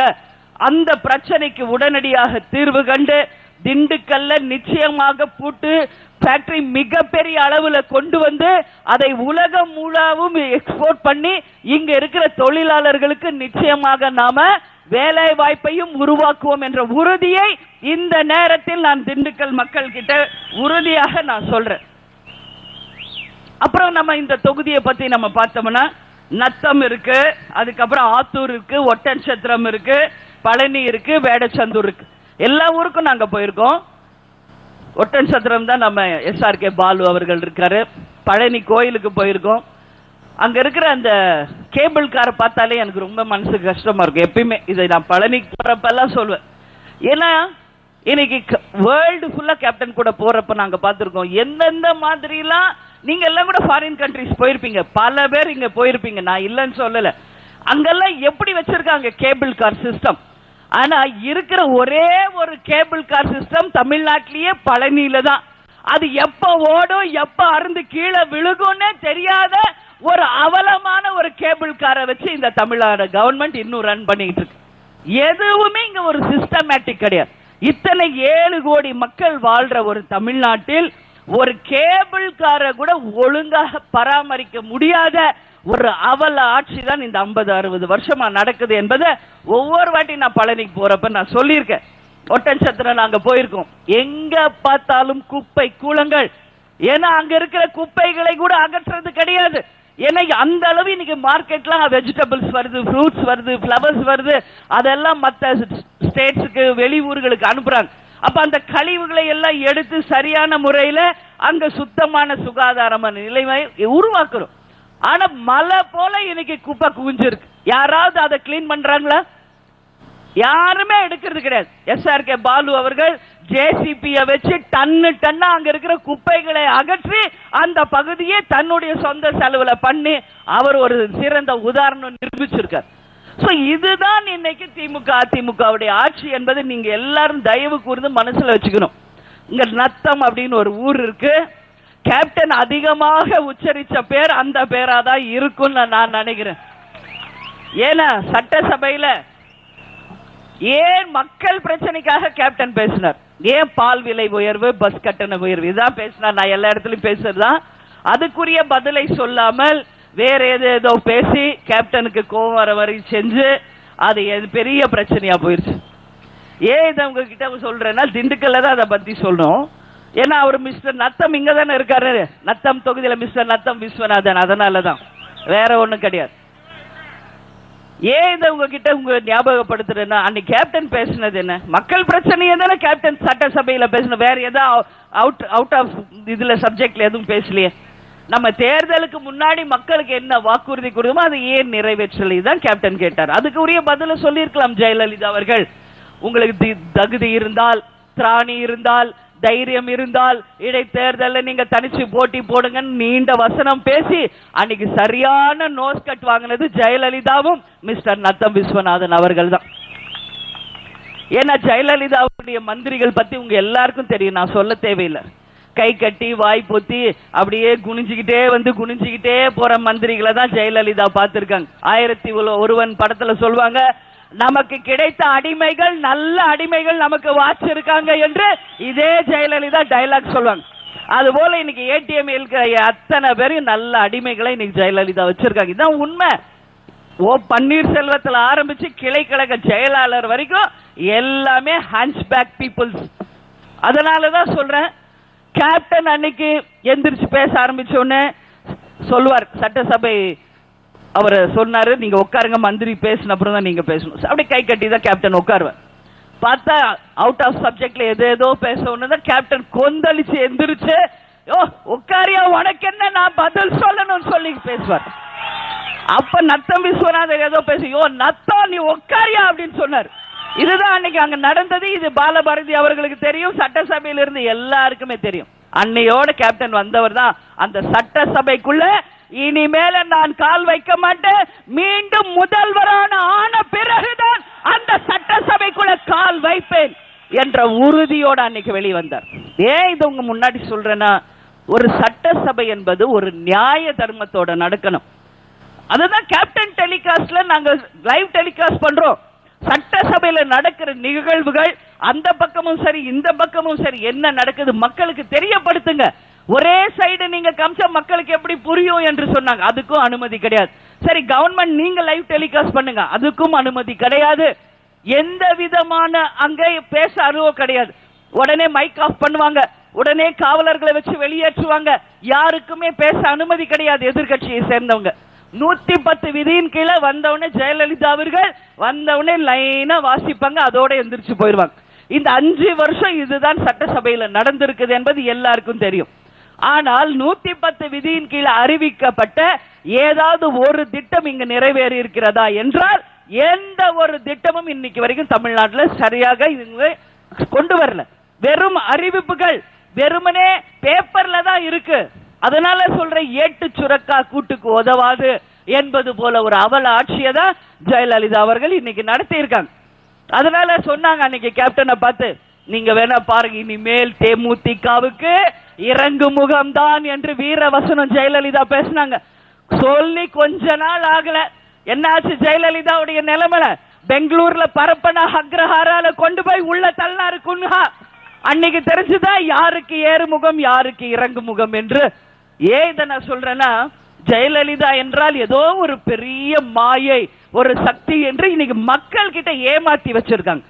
நான் எல்லா மீட்டிங்லயும் பேசுறதா, உண்மையிலேயே ஜெயலலிதா பெரிய சக்தி அப்படின்னா, போன 5 வருஷத்துல நடந்த 11 இடைத்தேர்தலில் ஒரு இடைத்தேர்தலையாவது அதிமுக ஜெயிச்சுதா? ஏதாவது ஒரு இடைத்தேர்தலை ஜெயிச்சுச்சா? பெண்ணாகரம் தொகுதியில டெபாசிட் கூட இழந்துச்சு அதிமுக. அதே மாதிரி 2004 எம்பி எலெக்ஷன்ல தமிழ்நாடு முழுக்க ஜெயலலிதா பிரச்சாரம் போனாங்க. ஆனா அவங்க வாங்கினது என்ன? 0 வாங்கினாங்க எம்பில. 40க்கு 40 தொகுதியும் இழைந்தார்கள் ஜெயலலிதா அவர்கள். அதனால ஜெயலலிதா என்பது ஒன்னும் பெரிய இந்த சக்தி எல்லாம் கிடையாது. ஜெயா என்றாலே ஒரு மாயை. அந்த மாயம் என்ற சாயம் வெகு விரைவில் 2016 தேர்தலில் வெளுக்க போகிறது. உறுதியாக மக்கள் அந்த சாயத்தை அகற்றி நிச்சயமாக நல்ல தீர்ப்பை நிச்சயமாக அதிமுக திமுக மக்கள் கொடுப்பாங்கன்றதுல எந்த மாற்று கருத்தும் இல்லை என்பதை உறுதியா சொல்றேன். ஏன்னா இன்னைக்கு எங்களால தான் நீங்க எதிர்கட்சின்னு அவங்க சொல்றாங்க. அன்னைக்கு கேப்டன் அவங்க கூட கை கோக்கலன்னு இன்னைக்கு ஜெயலலிதாவால இவ்வளவு அப்சல்யூட் மெஜாரிட்டியில ஜெயிச்சிருக்க முடியுமா? அன்னைக்கு கேப்டன் இருந்ததுனால பாத்தீங்கன்னா முதல் தேர்தல் அறிக்கை வெளியே விட்டாங்க, முதல்ல வேட்பாளர் லிஸ்ட் வெளியே விட்டாங்க, முதல்லயே பேச்சுவார்த்தை நடக்கிறப்பயே பிரச்சாரத்தோட டேட்ஸை வெளியே விட்டாங்க. ஆனா இன்னைக்கு கேப்டன் என்கின்ற ஒரு மாபெரும் சக்தி இன்னைக்கு கூட இல்லாததுனால வேட்பாளர் லிஸ்டும் அறிவிக்க முடியல, தேர்தல் அறிக்கையும் வெளியிட முடியல. இன்னைக்கு வீட்டுக்குள்ளேயே முடங்கி கிடக்கக்கூடிய ஒரு நிலைமையில தான் இன்னைக்கு ஜெயலலிதா அவர்கள் இருக்கிறார்கள் என்றால் என் வார்த்தை மிக இல்லை. நேர்காணல் ஒண்ணு நடக்குது தினந்தோறும் பாத்தீங்களா? ஒரு காமெடி நடந்துகிட்டு இருக்கு சென்னையில. ஒரு குரூப் ஆஃப் பீப்புள் நடந்து வருவாங்க, நடந்து போயிட்டே இருப்பாங்க ரோட்ல. என்னன்னு கேட்டா ஜெயலலிதா அவர்கள் 10வது நாளாக நேர்காணல். ஆனா உள்ள யார் நேர்காணல் பண்றாங்க, உள்ள என்ன நடக்குது, இது வரைக்கும் ஒரு போட்டோகிராஃப் வெளியே வந்திருக்கா? கேப்டனும் தான் நேர்காணல் பண்ணார், கட்சி ஆபீஸ்ல உட்கார்ந்து அத்தனை வேட்பாளரோடையும் பேசினார். தினந்தோறும் ஸ்டில் வெளியே வந்துச்சு. திமுக கலைஞர் ஸ்டாலின் அவர்கள் நேர்காணல் பண்ணாங்க, தினந்தோறும் ஸ்டில் வெளியே வந்துச்சு. ஆனா ஜெயலலிதா அவர்கள் காணுகின்ற நேர்காணல் இதுவரைக்குமே பூத் பங்காள நடக்கிற நேர்காணல் மாதிரி தான் இருக்குது. உள்ள போறவங்க யார்கிட்ட பேசுறாங்கன்னு தெரியல, என்ன நடக்குதுன்னு தெரியல. கேட்டா ஜெயலலிதா 10வது நாள் நேர்காணலாம். நிச்சயமா கிடையாது, ஜெயலலிதாவை அவங்க பாக்குறதே கிடையாது. இதான் அங்க உண்மை. கேட்டா நேர்காணலுங்கிறாங்க. எல்லாமே பொய், எல்லாமே ஒரு மாயை, எல்லாமே மறைக்கப்பட்ட ஒரு உண்மை ஆட்சி தான் இன்னைக்கு நடக்குது. டி.எஸ். கோயல் என்கின்ற ஒரு கேபினெட் மினிஸ்டர் ஒரு 4 நாளைக்கு வந்து இதுவரைக்கும் ஒரு முதலமைச்சரை சந்திக்க முடியாத நிலைமை தமிழ்நாட்டில் இருக்கு என்று சொல்லிட்டு போனார். அவர் யார்? Cabinet minister for current. அதாவது மின்சாரத்துக்கு தேவைகளை இங்க கொண்டு வரதுக்கான திட்டத்தை ஒரு முதலமைச்சர்கிட்ட பகிர்ந்து கொள்ளணும்னு சொல்லி 4 வாட்டி வந்து அப்பாயின்மெண்ட் கிடைக்கல. ஆனா இது வரைக்கும் எங்க இருக்காரேன்னு தெரியல மிஸ்டர் நத்தம் விஸ்வநாதன். இன்னைக்கு ஒத்து அறிக்கை மட்டும் ஒண்ணு வந்திருக்கு, எங்கோ மறைவுல இருந்து ஒரு அறிக்கை நத்தம் விஸ்வநாதன் பேர்ல. ஏன்னா அவர் வந்து மின்சாரத்துறை மந்திரியம், அதனால அவர் பொய்யே அப்படியெல்லாம் கிடையாது அப்படின்னு ஒரு மறுப்பு சொல்லியிருக்கார். ஆனால் திரு பிரகாஷ் ஜவடேகர் அவர்கள், பொன் ராதாகிருஷ்ணன் அவர்கள், தமிழிசை அவர்கள் எல்லாமே டி.எஸ். கோயல் சொன்னது உண்மை. ஒரு சந்திக்க முடியாத ஒரு முதல்வராக தான் ஜெயலலிதா அவர்கள் இருக்கிறார். இதுல மாற்று கருத்து இல்லை. தமிழ்நாடு முன்னேறாததற்கு ஒரே காரணம் தமிழ்நாட்டின் முதல்வர் ஜெயலலிதா தான் என்று இன்னைக்கு கேபினெட் மினிஸ்டர் ஏர்போர்ட்லயே சொல்லிட்டு போயிருக்கார். இதுதான் தமிழ்நாட்டினுடைய நிலைமை என்பதை நீங்க எல்லாருமே புரிஞ்சுக்கணும்னு சொல்லி கேட்டுக்கிறேன். அதே மாதிரி இன்னைக்கு நீங்க பாருங்க, தேசிய முற்போக்கு திராவிட கழகத்திலிருந்து எங்களுடைய மாவட்ட செயலாளர் இன்னைக்கு திமுகவில் போய் இணைந்தார் அப்படின்னு ஒரு செய்தி வெளியிடுறாங்க. சம்மர், வின்டர், ரெய்னி சீசன் எல்லாம் நம்ம பார்த்திருக்கோம். அது போல இது தேர்தல் வர்றப்ப இது ஒரு சீசன். சும்மாவாவது யாரையாவது போய் வம்புக்கு விலைக்கு பேச வேண்டியது, இங்க இருந்து ஒரு 10 பேர் வந்தாங்க அப்படின்னு உடனே சால்வியை போட வேண்டியது, உடனே இன்னைக்கு 100 பேர் இந்த கட்சியில இணைஞ்சிட்டாங்க அப்படிங்கிறது. எல்லாருக்கும் நான் ஒண்ணு மட்டும் இந்த நேரத்தில் தெளிவுபடுத்த வேண்டியது என்னுடைய கடமை. ஏன்னா இப்ப கூட பார்த்தசாரதி இங்க பேசுறப்ப என்ன சொன்னார், நான் ஏற்றுக்கொண்ட ஒரே தலைவர் எங்கள் கேப்டன் அப்படின்னு தான் அவர் சொன்னார். அதே மாதிரி அவர் சொன்ன அடுத்த வார்த்தை என் மைண்ட்ல பதிஞ்சது, எங்கள் காவல் தெய்வம் எங்கள் அன்னியார் என்று சொன்னார். இதற்கு நான் உரிய விளக்கம் நிச்சயமாக இந்த கூட்டத்தில் சொல்லி ஆகணும். ஏன்னா திரு யுவராஜ் அவர்களை பத்தி உங்களுக்கு யாருக்குமே தெரியாது, அதனால நிச்சயம் அதை பத்தி உங்ககிட்ட பகிர்ந்துக்கணும். கேப்டனின் உடன் பிறவா சகோதரர் போலயே கேப்டன் கூடயே 24 ஹவர்ஸ் பல வருஷமா கூடயே இருந்த ஒரு நபர். கட்சி ஆபீஸ்ல ஆகட்டும், வீட்லயே ஆகட்டும், கட்சியில இருக்கிற அத்தனை கிட்டையுமே உடன்பிறவா ஒரு சகோதரர் மாதிரியே வாழ்ந்தவர். அவருக்கு உண்மையிலேயே எதுவுமே தெரியாது. இன்னைக்கு கூட அவர் பேட்டி கொடுக்கிறார், கொஞ்சம் வாட்ச் பண்ணி பாருங்க. மனம் நொந்து போய் தான் பேசுறார். கேப்டனை விட்டு இன்னைக்கு போகணுன்ற எண்ணமே அவருக்கு கிடையாது. ஆனால் வம்பாக பொய் வார்த்தைகளை சொல்லி, ஏதேதோ மாய வார்த்தைகளை சொல்லி இன்னைக்கு அவர் அங்க கொண்டு போயிருக்காங்க. அவர் சொல்ற ஒரே வார்த்தை என்ன, கேப்டன் வந்து ஏடிஎம்கே கூட நம்ம ஜெயிக்கணும்னா திமுக கூட போயிருந்தா தான் ஜெயிக்க முடியும், ஆனா கேப்டன் கருத்து கேட்டார், ஆனா மக்கள் நல கூட்டணிக்கு போயிட்டாரு, இது எங்களுக்கு வேதனை அப்படின்னு இதுதான் அவர் ஸ்டேட்மெண்ட் கொடுத்திருக்காரு. வேற எந்த ஸ்டேட்மெண்ட்டும் கொடுக்கல. அதற்கான விளக்கத்தை நான் சொல்றேன். கேப்டன் ரசிகர் மன்றம் என்று ஆரம்பிக்கப்பட்ட போது யாரெல்லாம் கேப்டன் கூட இருந்தாங்களோ அவங்க தான் இன்னைக்கு மாவட்ட செயலாளர்களாக, சட்டமன்ற உறுப்பினர்களாக அத்தனை பேரும் இன்னைக்கு கேப்டன் கூடயே வச்சிருக்காரு. நான் கேட்கறது ஒன்னே ஒண்ணுதான், ரசிகர் மன்றத்துல இவங்கெல்லாம் உறுப்பினராக சேர்ந்த போது கேப்டன் இப்படி பாலிடிக்ஸ்க்கு வருவாரு, எதிர்கட்சி தலைவர் ஆவாரு, முதலமைச்சராக ஆக போறாரு, நம்ம எம்எல்ஏ ஆகலாம், மந்திரி ஆகலாம் என்ற நினைப்போடவா யாராவது வந்து கேப்டன் கூட சேர்ந்தாங்க? இல்லையே. எங்களுடைய உயிர் எங்கள் கேப்டன் என்ற ஒரே எண்ணத்தோட தான் அன்னைக்கு வந்து அவங்க இணைச்சுக்கிட்டாங்க. வேற எந்த லட்சியமும் அவங்களுக்கு இல்லையே, வேற எந்த எண்ணமும் அவங்களுக்கு இல்லையே. எத்தனை வருஷம் ரசிகர் மன்றத்தில் அவங்க எல்லாம் இருந்துக்கிறாங்க. எனக்கு தெரியும், 25 வருஷமா நானும் கேப்டன் கூட இருந்து ரசிகர் மன்றத்தில் இருந்து கட்சியில இருந்து என்னுடைய சகோதரர்கள் அத்தனை பேரையும் நானும் கூட இருந்து பார்த்துக்கிட்டு தான் இருக்கேன்.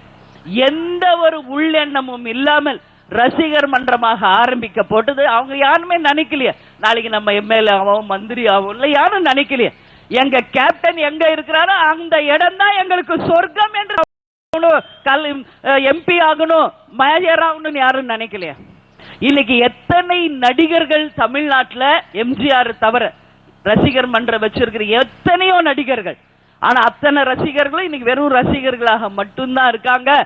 கேப்டன் மட்டும்தான் தன் கூடியே இருந்த ரசிகர்களை மாவட்ட செயலாளர்களாக்கி இன்னைக்கு சட்டமன்ற உறுப்பினர்களாக்கி பொறுத்திருந்து பாருங்கள். மே 19ஆம் தேதிக்கு பிறகு மந்திரிகளாகவும் மேயர்களாகவும் சேர்மேன்களாகவும் மாற்றி ஒரு பெஸ்ட் சிட்டிசன் ஃபார் தமிழ்நாடு நிச்சயம் கேப்டன் உருவாக்குவார். இதுல எந்த மாற்று கருத்துமே இல்ல. அதனால இன்னைக்கு வந்து தயவு செஞ்சு நான் வந்து என்ன காவல் தெய்வம் சொல்றார், என்ன அந்நியாரெல்லாம் விட்டுருங்க. எதுக்கு நான் இதை சொல்றேன்னா, ஒரு குடும்பத்தை எப்படி நிர்ணயிக்கணும்னு ஒரு அப்பா அம்மாக்கு தான் தெரியும். அது போல எங்கள் ரசிகர் மன்றமாக இருந்து கழகம் மாறின தேசிய முற்போக்கு திராவிட கழகம் தான் எங்களுடைய முதல் குடும்பம். இங்க இருக்கிற லட்சக்கணக்கான தொண்டர்கள் தான் எங்களுடைய பிள்ளைகள் என்பதில் கேப்டனும் நானும் உறுதியாக இருக்கிறோம் என்னைக்குமே. என் சகோதரர்களே, நான் அண்ணியா மட்டும் உங்க முன்னாடி இன்னைக்கு நின்னு பேசுற, அன்னையாக நின்னு உங்க முன்னாடி நான் பேசுகிறேன். ஒவ்வொருத்தரும் புரிஞ்சுக்கங்க, இந்த லைவ் டெலிகாஸ்ட்ல பாக்குற அத்தனை பேரும் புரிஞ்சுக்கங்க. இன்னைக்கு உங்களை பலிகாடாக மாற்றுவதற்காக தான் இந்த தில்லுமுள்ளு கட்சியான திமுக உங்களை மாய விலை வீசி உங்களை மடக்க பார்க்கிறது. அந்த மாய வலையில போய் மாட்டிக்காதீங்க. இன்னைக்கு அதிமுகவை நம்ம அழிக்கணும் என்றால் கடவுள் துணை இருக்கு, கோடிக்கணக்கான மக்கள் ஆதரவு இன்னைக்கு நம்ம பக்கம் இருக்கிறது. உறுதியாக இந்த தேர்தலில் வெற்றி பெற போவது நாம தான். கேப்டன் நல்லா இருக்கும் போது அவர் கூட நீங்களும் நல்லா வரணும் என்று கேப்டன் நினைக்கிறார். கடைசி நிமிஷத்துல தயவு செஞ்சு போய் ஒரு அதல பாதாளத்துல விழுந்துராதீங்க. இன்னைக்கு என் பசங்க ஏதாவது தப்பு பண்ணா அவங்களை திருத்தி நல்வளப்படுத்த வேண்டியது ஒரு தாயாக தகப்பனாக எங்க கடமை. அது போலதான் என்னுடைய ஒவ்வொரு தொண்டருக்கும் சொல்ற, உங்களை ஆசை வார்த்தை காட்டி மாய வலையை வீசி ஏதேதோ சாக்கு போக்கு சொல்லி பதவி தரோம், காசு தரோம், அதை தரோம், இதை தரோம் யார் சொன்னாலும் அந்த மாய வலையில் தயவு கூர்ந்து போய் சிக்கிறாதீங்க. நிச்சயமாக வருங்கால தமிழகத்தின் அவமான சின்னங்களாக உங்களை மாற்றி விடுவார்கள். கேப்டன் கூட நீங்க என்னைக்கும் இருந்தால், இன்னைக்குமே நான் சொல்றேன், ரொம்ப டிக்னிஃபைடா இந்த தமிழ்நாட்டில் உங்களை மதிக்கக்கூடியவர்களாக நீங்க என்னைக்குமே வாழ முடியும் என்பதில் மாற்று கருத்து இல்லை. அதை மீறி நீங்க பாசுக்கும் பதவிக்கும், பதவியெல்லாம் நிச்சயம் உங்களுக்கு கிடைக்காது, உறுதியா நான் சொல்றேன். ஏன்னா இன்னைக்கு மாவட்ட செயலாளரா இருந்தார் யுவராஜ், அங்க மாவட்ட செயலாளர் போஸ்ட் கொடுப்பாங்களா திமுக உடனடியாக? நானே அனுப்பி வைக்கிறேன் எங்க மாவட்ட செயலாளர். உடனடியாக திமுகவில் எங்க கிட்ட இருந்து கொண்டு போறவங்களுக்கு மாவட்ட செயலாளர் போஸ்ட் கொடுக்க தயாரா? மிஸ்டர் ஸ்டாலின் அவர்களே பதில் சொல்லுங்க. எங்க கிட்ட இருந்து கொண்டு போற சட்டமன்ற உறுப்பினர்களுக்கு உறுதியாக சட்டசபையில இந்த தடவை போட்டி போட நீங்க சீட்டு கொடுக்கணும். அதே போல இன்னைக்கு கடன்ல இருந்தா அவங்களுடைய கடனை அடைக்க உங்களால நீங்க அடைச்சு கொடுங்க. சோ அந்த மாதிரி அவங்களை டெவலப் பண்ணுங்க. நாங்களே அனுப்பி வைக்கிறோம் உங்ககிட்ட. சும்மா உங்களுக்கு வந்து ஒரு சீன் ஓட்டணும், உங்களை ஒரு விளம்பரப்படுத்திக்கணும் அப்படின்றதுக்காக மலிவான அரசியலை எங்கள் தேமுதிக கிட்ட வச்சுக்காதீங்க. ஏன் இத சொல்றேன்னா, கேப்டனை எதிர்த்தவர்கள் வாழ்ந்ததாக சரித்திரம் கிடையாது. அது கொடநாடு நாயகியாக இருந்தாலும் சரி, காமெடியனாக இருந்தாலும் சரி, கேப்டனை எதிர்த்தவர்கள் வாழ்ந்ததாக சரித்திரம் இல்லை. இன்னைக்கு ஏதோ ஒரு மாவட்ட செயலாளர் இன்னைக்கு பலிகடா உங்ககிட்ட வந்து சிக்கிட்டாருன்னு இன்னைக்கு பார்த்தா அப்படியே 1000 லைட்ஸ் பவர் மாதிரி இருக்கு. மு.க. ஸ்டாலினோட முகத்தை பார்த்தா ஒரு 4 மாசமா முகம் செத்து போயிருச்சு. இன்னைக்கு தான் பிரைட்டா இருக்கு. என்னன்னா எங்க மாவட்ட செயலாளர் அங்க போயிட்டாராம். இதுல ஒரு அல்ப சந்தோஷம் அவருக்கு. ஸ்டாலின் அவர்களே, இதுல எல்லாம் சந்தோஷப்படாதீங்க. இதோட விளைவு மே 19ஆம் தேதிக்கு பிறகு திமுக இருந்து கூண்டு கூண்டாக தேமுதிக படையெடுத்து வருவார்கள் என்பதை உறுதியாக உங்ககிட்ட சொல்றேன். அதனால உடனடியா இதை நிறுத்திங்க. எங்களுக்கு அப்படி சீப் பாலிடிக்ஸ் பண்ணணும்ன்ற அவசியம் இல்லை. ஏன்னா திமுகவை பத்தி இன்னைக்கு உங்க கட்சியில இருந்து வந்திருக்கிறாரே திரு முல்லை வேந்தன் அவர்கள், அவர் பட்டியலிடுகிறார். அண்ணன் வைகோ கிட்ட கேட்டு பாருங்க திமுக என்ன என்பதை பட்டியலிட்டு இன்னைக்கு உங்களுடைய வண்டவாளத்தை தண்டவாளத்துல ஏத்துவார். அந்த அளவு ஒரு கேவலமான ஒரு அரசியலை நீங்க செய்யாதீங்க. ஏன் எங்க கிட்ட இருந்து ஒரு 2 பேர் 3 பேர் கூப்பிட்டு என்ன பண்ண போறீங்க? ஒரு நாள், அதாவது ஒன் டே சீன் அப்படின்னு சொல்லுவாங்க, ஒரு நாள் விளம்பரத்திற்காக 60 வருஷ கட்சியான திமுக மலிவு அரசியலை செய்து மேலும் அசிங்கப்பட்டு தேமுதிக கிட்ட மூக்கடி படாதீர்கள் என்று ஸ்டாலின் அவர்களை இந்த நேரத்தில் நான் கடுமையாகவே எச்சரிக்கிறேன். அதனால இந்த வேலையை இதோட நிறுத்திக்குங்க. உறுதியாக யுவராஜோட இது ஸ்டாப் ஆகணும். மேற்கொண்டு யாரும் இந்த திமுகக்கோ அதிமுகக்கோ பலிகாடாக்காதீங்க. தமிழ்நாடுல அதுவும் அரசியல் ஒரு வரலாறு இருக்கு. துரோகிகளுக்கு அரசியலில் எதிர்காலம் இருந்ததாக சரித்திரமே கிடையாது என்பதை தமிழ்நாட்டு மக்கள் நிச்சயமாக நிரூபிச்சிருக்காங்க. அந்த வகையில் நீங்க யாரும் போய் சிக்க கூடாதுன்றதுனால உங்கள் காவல் தெய்வமாகி உங்கள் அன்னை ஆணையிடுகிறேன், உங்களை காப்பாற்ற வேண்டியது என்னுடைய கடமை. எங்க பசங்க தரம் கெட்டு போனா நான் அனுமதிக்க மாட்டேன். ஏன்னா இது கட்டுக்கோப்பான ஒரு இயக்கம், ராணுவ கட்டுப்பாடுக்கு இணையாக கேப்டன் கொண்டு போகும் ஒரு இயக்கம். உறுதியாக நீங்கள் அனைவரும் கேப்டனோடு இருந்து ஒரு மாபெரும் அரசியல் சரித்திரத்தில் கேப்டனோட நீங்களும் வாழ்ந்ததாக நாளை சரித்திரம் சொல்லக்கூடிய அளவு வாழ்ந்தார்கள் வாழ்ந்தார்கள் தேமுதிகவினர் மக்களுக்காக வாழ்ந்தார்கள் என்று சொல்லக்கூடிய அளவு நிச்சயமாக ஒரு சரித்திரத்தை படைக்கணும்னு சொல்லி உங்க அத்தனை பேரையும் பார்த்து இந்த நேரத்தில் நான் கேட்டுக்கொள்கிறேன். மக்கள் நல கூட்டணி இன்றைக்கு அண்ணன் சொல்லியிருக்காங்க, வெற்றி பெற்ற பிறகு கேப்டன் அவர்களால் முடிவு செய்யப்பட்டு அப்பதான் யார் யாருக்கு எந்த கேபினெட் கேப்டன் தான் அறிவிக்கணும். ஏன்னா அவர்தான் தலைவர், அவர்தான் முதல்வர் வேட்பாளர் என்று தெளிவாக தன்னுடைய பதிலை இன்னைக்கு பிரஸ் கிட்ட பதிய வச்சிருக்கிறார். எனவே இந்த கூட்டம் மெயினா இங்க நம்ம போட்டது எதற்காக என்றால் தேர்தல் விளக்க பொதுக்கூட்டம். இந்த திமுக அதிமுகவுக்கு மாற்றாக தேமுதிக மக்கள் நல கூட்டணி நிச்சயம் வெற்றி பெற போகிறது. நாம வெற்றி பெற்று வந்தால் மக்களுக்கு என்ன செய்ய போகிறோம் என்பதை ரொம்ப ஷார்ட்டா உங்களுக்கு நான் சொல்றேன். இங்க விவசாயமும் நெசவும் தான் நமக்கு 2 கண். அந்த 2ஐயும் உடனடியாக முன்னேற்றுவது நமது வேலை. அதனால விவசாயத்தை முன்னேற்ற நம்மாழ்வார் விவசாய திட்டத்தின் மூலமாக அனைத்து விவசாயிகளுக்குமே மானிய விலையில கருவிகளும் உரங்களும் தரப்படும். அதே போல வெளிநாடுகளுக்கு அனுப்பப்பட்டு உங்களுக்கு முறையாக பயிற்சி செய்து இங்க வந்து அந்த நீங்க பயன்படுத்துற அளவு நிச்சயம் உங்களை முன்னேற்றுவோம். உணவு உற்பத்தி, பால் உற்பத்தியில தமிழ்நாட்டை தன்னிகரில் இல்லாத மாநிலமாக மாற்றுவோம். அதே போல கீழ்வேண்மணி ஓய்வூதிய திட்டம் ஒன்று அறிவிக்கப்பட்டிருக்கு. ஓய்வு பெற்ற விவசாயிகள், அதாவது 60 வயதுக்கு மேற்பட்ட விவசாயிகளுக்கு மாதந்தோறும் ஓய்வூதியம் 2500 நமது ஆட்சியில் வழங்கப்படும். அதே போல சிங்காரவேலர் மீனவர் ஓய்வூதிய திட்டம், கைத்தறி நெசவாளர்களுக்கு கக்கன் ஓய்வூதிய திட்டம் வழங்கப்படும்.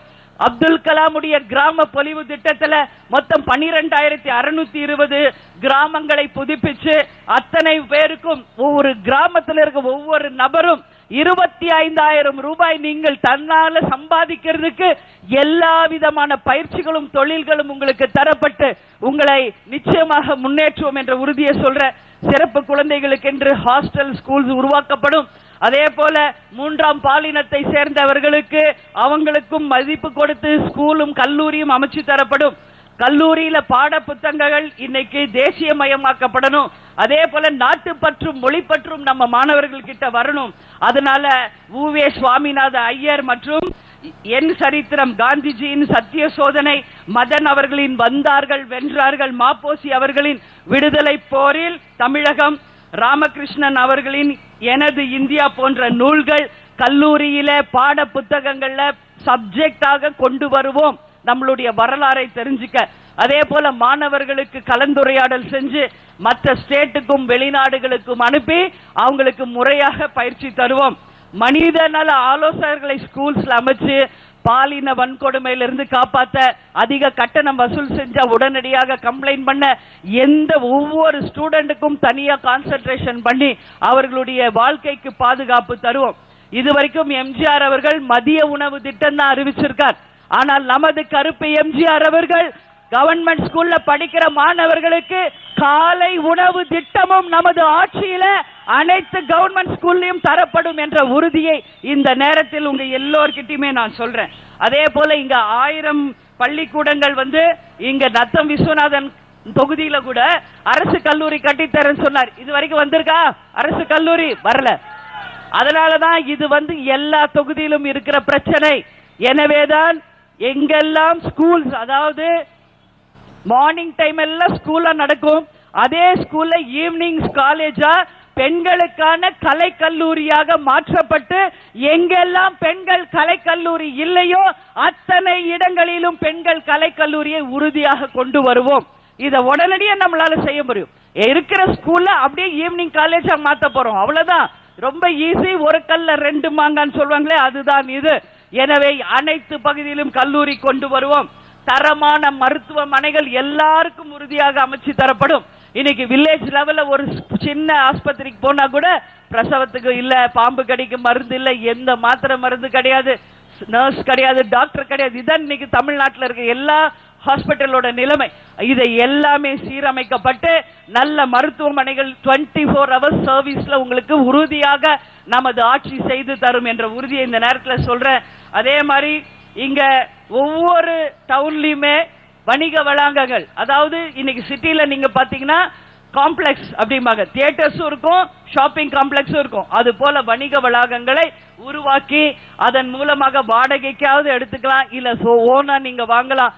இதன் மூலம் பல பேருக்கு வேலை வாய்ப்பும் வருமானமும் உறுதியாக நாங்கள் உருவாக்குவோம். சுற்றுலா விடுதிகளை மேம்படுத்தி அனைத்து பகுதிகளுமே சுற்றுலாத்துறையை மேம்படுத்துவோம் என்றதை உங்ககிட்ட சொல்றேன். வீட்டுல தயாரிக்கிற இப்ப இங்க கூட சொன்ன பிரியாணி எங்கெல்லாம் இங்க லோக்கல் ப்ராடக்ட்ஸ் இருக்கோ இதெல்லாம் ஃபாரினுக்கு எக்ஸ்போர்ட் பண்ணி உங்களுக்கு வருமானம் பல மடங்கு அதிகமாக வர செய்வோம். அதே மாதிரி எல்லாருக்குமே வீடு, குடிசைக்கு பதில் நல்ல தரமான கான்கிரீட் வீடு தமிழ்நாட்டில் இருக்கிற அத்தனை மக்களுக்குமே உறுதியாக கட்டித்தரப்படும் என்ற வாக்குறுதியை உங்க எல்லாருக்கும் இந்த நேரத்தில் நான் சொல்கிறேன். குறைந்தது 2000 ரூபாயிலிருந்து 5000 ரூபாய் மட்டும் நீங்க டெபாசிட் கட்டினா போதும், அனைவருக்கும் நிச்சயமாக ஒரு வீடு வழங்கப்படும். இங்க விவசாயத்தை நாம முன்னேற்றணும் அப்படின்னா உடனடியாக தமிழகத்தில் இருக்கிற அனைத்து நதிகளையும் நாம ஒன்றிணைக்க போகிறோம். இந்தியா லெவல்ல ஒன்றிணைக்கிறாங்களோ இல்லையோ, தமிழகத்தில் இருக்கிற அனைத்து நதிகளையும் ஒன்றாக இணைச்சு விவசாயம், தொழில், குடிதண்ணீருக்கு வேண்டிய அனைத்து வசதிகளையும் உடனடியாக செய்வோம். எப்படி உங்களால் நதிகளை இணைக்க முடியும்? உடனே எதிர்கட்சி கேட்பாங்க. முடியாதுன்னா உங்களால முடியாதுன்னா போங்க. முடியும் என்பதுதான் கேப்டன் வார்த்தை, முடியாது என்பது சொல்வது அதிமுக திமுக வார்த்தை. எங்களோட கூட்டணி மக்களாகிய உங்களுடன் சொல்லியாச்சு. உறுதியாக கேப்டன் ஆட்சி மக்கள் நல கூட்டணியோடு சேர்ந்து வந்ததும் தமிழ்நாட்டில் இருக்க அனைத்து நதிகளும் உடனடியாக இணைக்கப்படும் என்ற உறுதியை உங்க எல்லாருக்குமே இந்த நேரத்தில் நான் சொல்றேன். அதே மாதிரி பெட்ரோல் 45 ரூபாய்க்கும் டீசல் 35 ரூபாய்க்கும் தமிழ்நாடு முழுக்க சரிசமமாக உங்க எல்லாருக்கும் கிடைக்க செய்வோம் என்ற உறுதியை இந்த நேரத்தில் உங்களுக்கு சொல்றேன். இது எப்படி சாத்தியம்? இது சென்ட்ரல் கவர்மெண்ட் ஸ்கீம் ஆச்சே அப்படிம்பாங்க. உடனே செய்ய முடியாதவங்க. இதெல்லாம் தெரியாமையே நாங்க தேர்தல் அறிக்கை போட்டிருக்கோம். பெரிய வல்லுநர்களை வச்சு நிச்சயமாக எது முடியுமோ அதை தான் இன்னைக்கு உங்களுக்கு வாக்குறுதியா நாங்க கொடுத்துக்கிட்டு இருக்கோம். உறுதியாக இதை நம்மால் செய்ய முடியும். அதே மாதிரி டோல்கேட்ல இன்னைக்கு அதிகமாக கட்டணம் வசூல் பண்ணப்படுது. அதை 50% இன்னைக்கு கம்மி பண்ணி காலாவதியான எல்லா சுங்க வரி அந்த டோல்கேட்ஸையும் மூடி மக்கள் பயன்பாட்டிற்கு கொண்டு வருவோம் என்பதை இந்த நேரத்தில் நான் சொல்றேன். கேப்டனுடைய கனவு திட்டமான ரேஷன் பொருள் வீடு தேடி வரும் என்பதை உறுதியாக இந்த நேரத்தில் ஒட்டுமொத்த தாய்க்குலங்களுக்கும் சொல்ல வேண்டியது என்னுடைய கடமை. எப்படி ரேஷன் பொருள் வீடு தேடி வரும்? இது சாத்தியமா அப்படி நீங்களே நினைக்கிறீங்களா தானேமா? இது முடியுமா? சும்மா ஏதோ இவங்க கதை விடுறாங்க அப்படிதான் நினைக்கிறீங்க? இல்லை, ஓப்பனா சொல்லுங்க, ஏன் இதை கேட்கறது நல்லா புரிஞ்சுக்கங்க. இப்ப நீங்க பால் பாக்கெட் ஒன்னு ஆர்டர் பண்ணா வீட்டுக்கு பால் பாக்கெட் வருதா? சிலிண்டர் ஆர்டர் பண்ண வீட்டுல கொண்டு வந்து சிலிண்டர் போடுறாங்களா? இன்னைக்கு எவ்வளவு தூரம் நம்ம கரண்ட் யூஸ் பண்ணிருக்கிறோம் வீட்டுக்கு வந்து மானிட்டரை பார்த்து செக் பண்ணி ரீடிங் எழுதுறாங்களா? பேப்பர் வந்து வீட்டுக்கு தேடி வந்து பேப்பரை கொடுக்கறாங்களா? இதெல்லாம் செய்யறாங்கல்ல. அப்ப ஏன் ரேஷன் பொருள் வீடு தேடி வராது என்ற கேள்வியை மக்கள் முன்னாடி நான் வைக்கிறேன். இதெல்லாம் வீடு தேடி வந்து கொடுக்க முடியுமா? ஆனா ரேஷன் பொருள் கொடுக்க முடியாதா? முடியாதது ஒண்ணுமே இல்ல. அதன் மூலமாக பல பெண்களுக்கும் இளைஞர்களுக்கும் வேலை வாய்ப்பையும் நாம உருவாக்க போறோம். இதன் மூலமாக அரிசிய பக்கத்து ஸ்டேட்டுக்கு கடத்தினாங்க, அங்க இவ்வளவு கொள்ளடிச்சாங்க, வெயிட்ல இன்னைக்கு 5 கிலோ 2 கிலோ தான் கொடுத்தாங்க. இந்த எல்லா ப்ராப்ளம்ஸ்க்கும் சால்வேஷனோட வீடு தேடி ரேஷன் பொருள் வரும் என்று கேப்டனின் லட்சிய கனவு திட்டம் பெண்களுக்காக எஸ்பெஷலி உறுதியாக உங்களுக்கு தரப்படும் என்ற உறுதியை இந்த நேரத்தில் நான் சொல்றேன். அதே மாதிரி இன்னைக்கு 2 இடத்துல கூட்டம் அதிகம் இருக்கும். ஒன்னு, பெண்கள் எங்கடா கூட்டம் அதிகம்னா ரேஷன் கடை, ஆண்கள் கூட்டம் எங்க இருக்குதுன்னா டாஸ்மாக் கடை. இந்த 2 கடையில தான் கூட்டம் எங்க பார்த்தாலும் ஜேன்னு இருக்குது. அதனால உடனடியாக டாஸ்மாக் கடைகளையுமே படிப்படியாக குறைச்சு லட்சக்கணக்கான குடும்பங்கள் இன்னைக்கு டாஸ்மாக் பிடியில மாட்டி சிக்கி இருக்காங்க. அதனால அதுல இருந்து உங்களை மீட்டு கொண்டு வர வேண்டியதும் நமது கடமை என்பதை இந்த நேரத்தில் சொல்றேன். ஏன்னா இன்னைக்கு கண்ணீர் அஞ்சலி போஸ்டர்ல பாருங்க, 25 இருந்து 40 வயசு இளம் பசங்க தான் கண்ணீர் அஞ்சலி போஸ்டர்லயே இருக்காங்க. அதுக்கு காரணம் என்னன்னா டாஸ்மாக், வேற ஒண்ணும் கிடையாது. இதனால இன்னைக்கு ஒவ்வொரு வில்லேஜ்ல நீங்க போய் பாருங்க, குறைஞ்சது ஒரு 10 ஒரு இளம் விதவைகளாவது ஒவ்வொரு வில்லேஜ்லயும் இருக்காங்க. இதெல்லாம் நாங்க கண் கூட பார்த்து வேதனைப்பட்டு தான் இதை எழுதி இருக்கிறோம். நான் சொல்றது உண்மையா இல்லையா? குறைஞ்சது ஒரு 10 லேடிஸாவது இளம் விதவைகள் எல்லா கிராமத்திலும் இருக்காங்க. அது காரணம் என்ன? டாஸ்மாக், வேற ஒண்ணுமே இல்லை. ஆனா ஜெயலலிதா அவங்க கிட்ட கேளுங்க, என்னை வாழ வைக்கும் தாய்க்குலங்களே அப்படின்னு அதே சினிமா டைலாகே இன்னும் பேசிட்டு இருக்காங்க ஜெயலலிதா. ஆனா உண்மையிலேயே பெண்களை வாழ வச்சாங்கன்னா அது பெரிய கேள்விக்குறி. ஏன் இதை சொல்றேன்றது நல்லா புரிஞ்சுக்கணும். கிரைண்டர் கொடுத்தாங்க, மிக்சி கொடுத்தாங்க, ஃபேன் கொடுத்தாங்க, ஓட்டுக்கு காசு கொடுத்தாங்க, இது பெருசு இல்ல. ஏதாவது ஒரு பொருள் தரமா இருக்கா? ஏதாவது ஒரு கிரைண்டர் மிக்சி இன்னைக்கு வரைக்கும் ஓடுதா? யார் வீட்லயாவது ஓடுதா? எங்க இருக்கு? எல்லாம் காயெல்லாம் கடைக்கு போயிருச்சு. எல்லா மிக்சி ஃபேன் கிரைண்டர் எங்க போயிருச்சு? காயெல்லாம் கடைக்கு போயிருச்சு. ஓட்டுக்கு காசு கொடுத்தா 1 மாசம் 2 மாசத்துல செலவாயிரும். அப்புறம் 5 வருஷத்துக்கு நீங்க என்ன பண்ண போறீங்க? உட்காந்துக்கிட்டு புலம்பிக்கிட்டே இருக்க வேண்டியதுதான். இதுதான் நம்ம லேடிஸோட வேலை. குடிக்க தண்ணி வரல, என் புள்ள படிச்சுட்டா, வேலை கிடைக்கல, ரேஷன் கடையில போய் 10 மணி நேரம் நின்னாலும் பொருள் கிடைக்கல, கரண்ட் இல்ல, விவசாயம் இல்ல, புலம்பிக்கிட்டே இருக்க வேண்டியதான். ஆனா கரெக்டா தேர்தல் நேரம் வரும் பொழுது ஓட்டு காசு கொடுத்தா வாங்கிட்டு அவங்களுக்கு ஓட்டு போட்டுக்கிட்டே இருந்தா என்ன பண்ண முடியும்? இதுல இருந்து நிச்சயம் நீங்கள் எல்லாரும் மாறணும் அப்படின்னு சொல்லி உங்கள் வீட்டு பெண்ணாக, உங்கள் சகோதரியாக, உங்க பொண்ணா நான் உங்க எல்லாரையும் பார்த்து நான் கேட்டுக்கிறேன். இங்க தானே ஒரு ஊர் இருக்கு, நான் போயிருக்கேன் அந்த ஊருக்கு. இதே திண்டுக்கல்ல தான். என்ன ஊர் அது? அங்கன்வாடியா? நான் போன வாட்டி எலெக்ஷன் போறப்ப அந்த கிராமத்துக்கு போயினேன். அந்த ஓட்டுக்கு காசு வாங்க கூடாது நானே சொல்றேன். ஒரு போன வாட்டி எலெக்ஷன் அப்போ நான் போயிருந்தேன். அப்போ ஒரு வில்லேஜ் நான் கிராஸ் பண்ணும்போது அந்த வில்லேஜ் இன்னும் என் மனசுல பசுமரத்தாணி மாதிரி படைஞ்சிருக்கு. இதே திண்டுக்கல் மாவட்டத்துல. எந்த ஊர் தெரியுமா? அனுமந்தராயன் கோட்டை.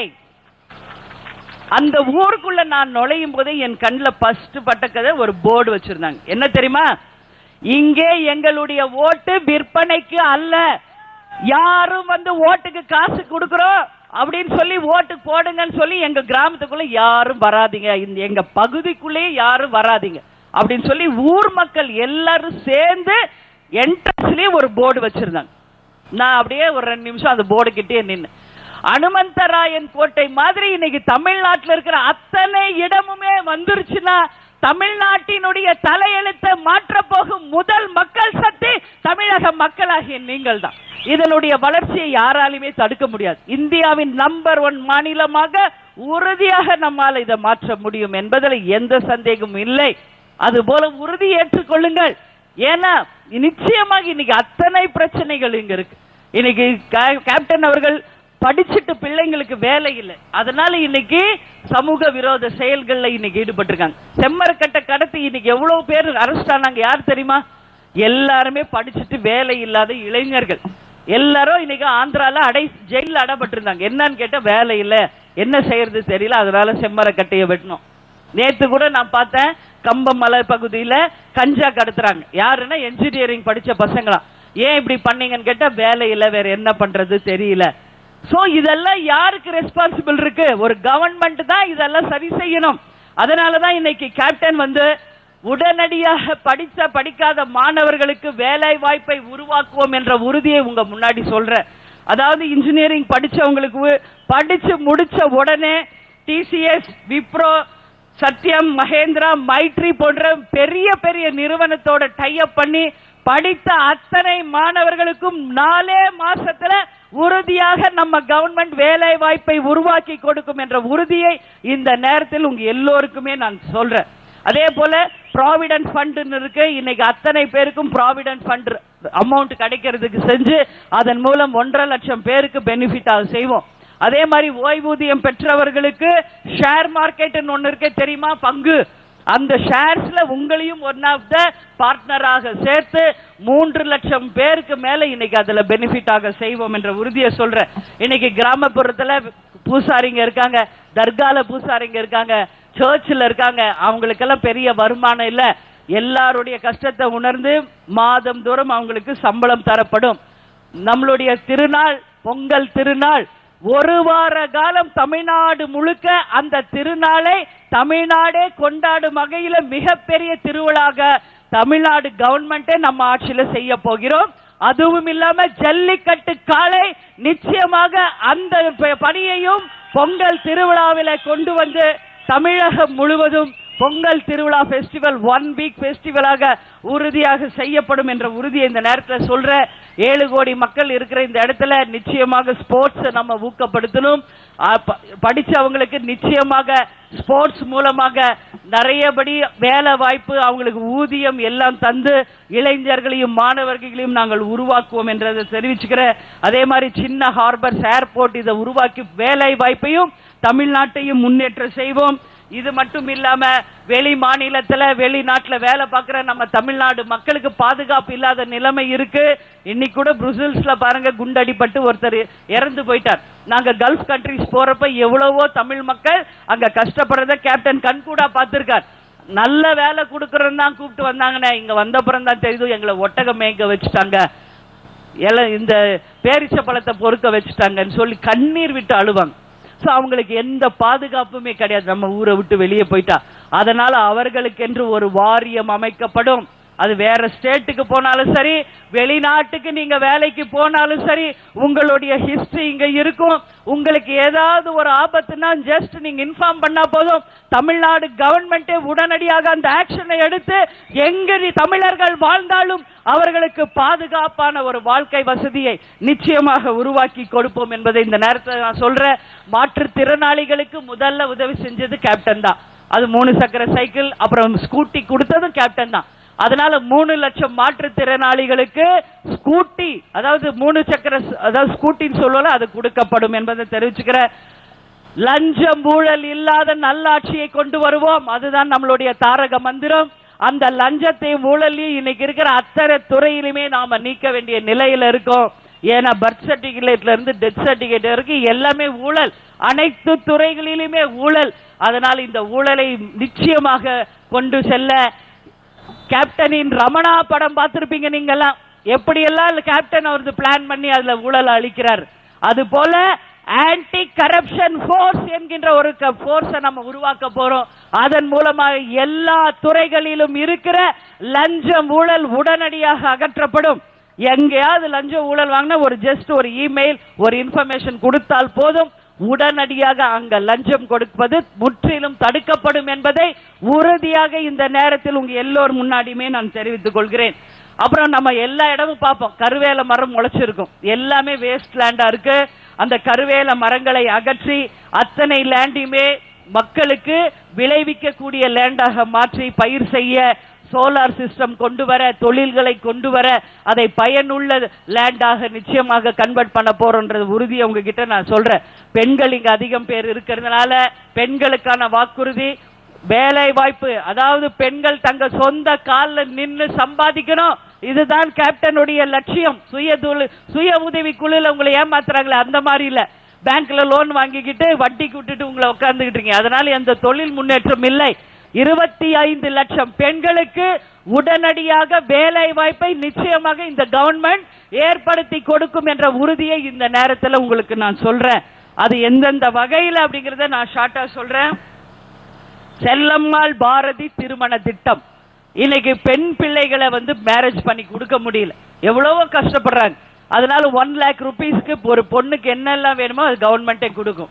இல்ல எங்களுக்கு லோன் வேணும்னா திருமண உதவியாக கவர்மெண்ட்ல 2 லட்சம் ரூபாய் உங்களுக்கு தரப்படும். அதன் மூலமா நீங்க திருமணம் நடத்தலாம். வெகு குறைஞ்ச வட்டி, கொஞ்சம் கொஞ்சமா நீங்க திருப்பி கட்டலாம். இன்னைக்கு வேலை வாய்ப்பு நான் சொன்னது, கூட்டுறவு வங்கிகள் இங்க இருக்கு இல்லையா, அதுல 50,000 ஆண் பெண்களுக்கு கூட்டுறவு வங்கியில பணி செய்கின்ற வாய்ப்பை உருவாக்கி கொடுப்போம் என்ற உறுதியை இந்த நேரத்தில் நான் சொல்றேன்.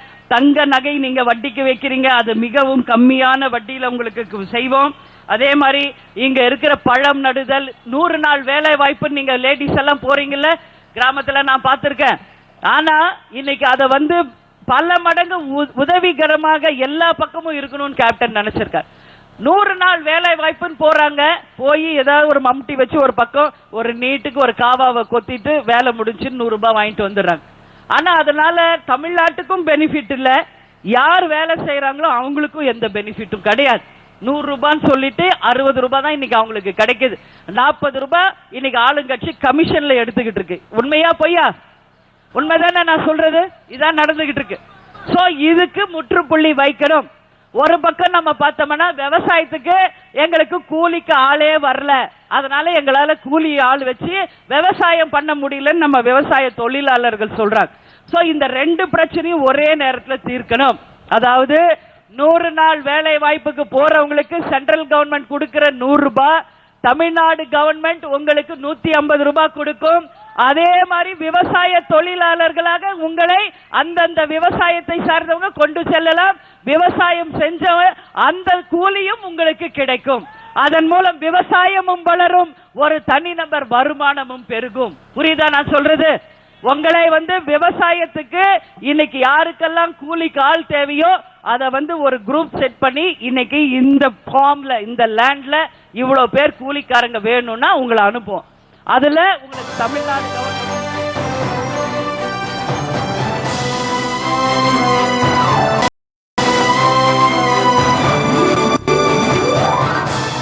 வேலை வாய்ப்புக்கு போறவங்களுக்கு சென்ட்ரல் கவர்மெண்ட் கொடுக்கிற 100 ரூபாய், தமிழ்நாடு கவர்மெண்ட் உங்களுக்கு 150 ரூபாய் கொடுக்கும்.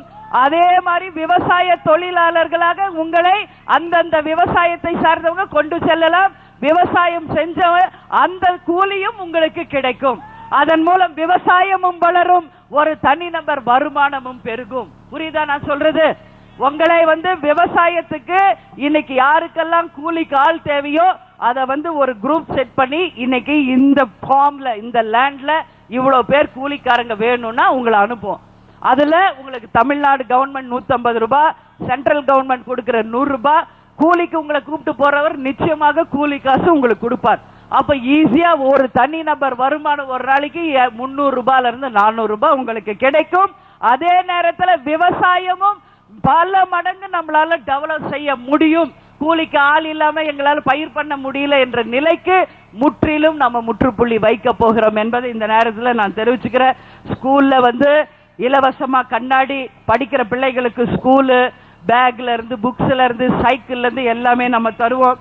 வாகனம், இன்னைக்கு லேடிஸ் பாத்தீங்கன்னா எல்லா இடத்துலயுமே டிரைவ் பண்றீங்க, அதனால ஆட்டோ, அது மட்டும் இல்லாம இன்னைக்கு டாக்ஸி ரெண்டுக்குமே உங்களுக்கு டிரைவிங் நாங்களே முறையா பயிற்சி கொடுத்து லைசன்ஸ் கொடுத்து உங்களுக்கு சன்மானத்தோட இன்னைக்கு டாக்ஸியும் சரி ஆட்டோவும் வாங்கி கொடுத்து உங்களை சொந்த காலில் நிக்க வைக்க உறுதியாக இந்த அரசாங்கம் உங்களுக்கு பயனளிக்கும்.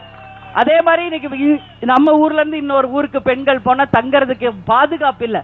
குறைந்த உங்களுக்கு வாடகையில மகளிர் தங்கும் விடுதி ஒவ்வொரு ஊர்லயுமே பெண்களுக்காக கவர்மெண்ட் சார்பாக முற்றிலும் பாதுகாக்கப்பட்ட தங்கும் விடுதி உருவாக்க தரப்படும் என்பதை சொல்றேன்.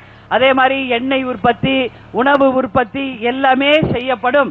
அதே மாதிரி நீங்க வீட்டில இருந்து தயாரிக்கிற பொருட்களை எக்ஸ்போர்ட் செஞ்சு பல வகையில உங்களுக்கு வருமானம் வகை செய்யறோம். அது இன்னைக்கு பாருங்க, இங்க நத்தம் விஸ்வநாதன் இதுல ஆயத்த ஆடைக்கு 20,000 தொழிலாளர்கள் இன்னைக்கு டிரெஸ் தைக்கணும். ஆனா இன்னைக்கு அந்த தொழில் முற்றிலும் முடங்கிருச்சு. இன்னைக்கு 20,000 பேர் வேலை இல்லாம இருக்காங்க. அதுக்கு 2 ரீசன். ஒன்னு பக்கம் கரண்ட் இல்லை, இன்னொரு பக்கம் பார்த்தா வேலை கிடையாது. அதனால கேப்டனுடைய முதல் திட்டம் என்ன? பெண்களுக்கு தையல் மிஷின் வாங்கி தர்றது.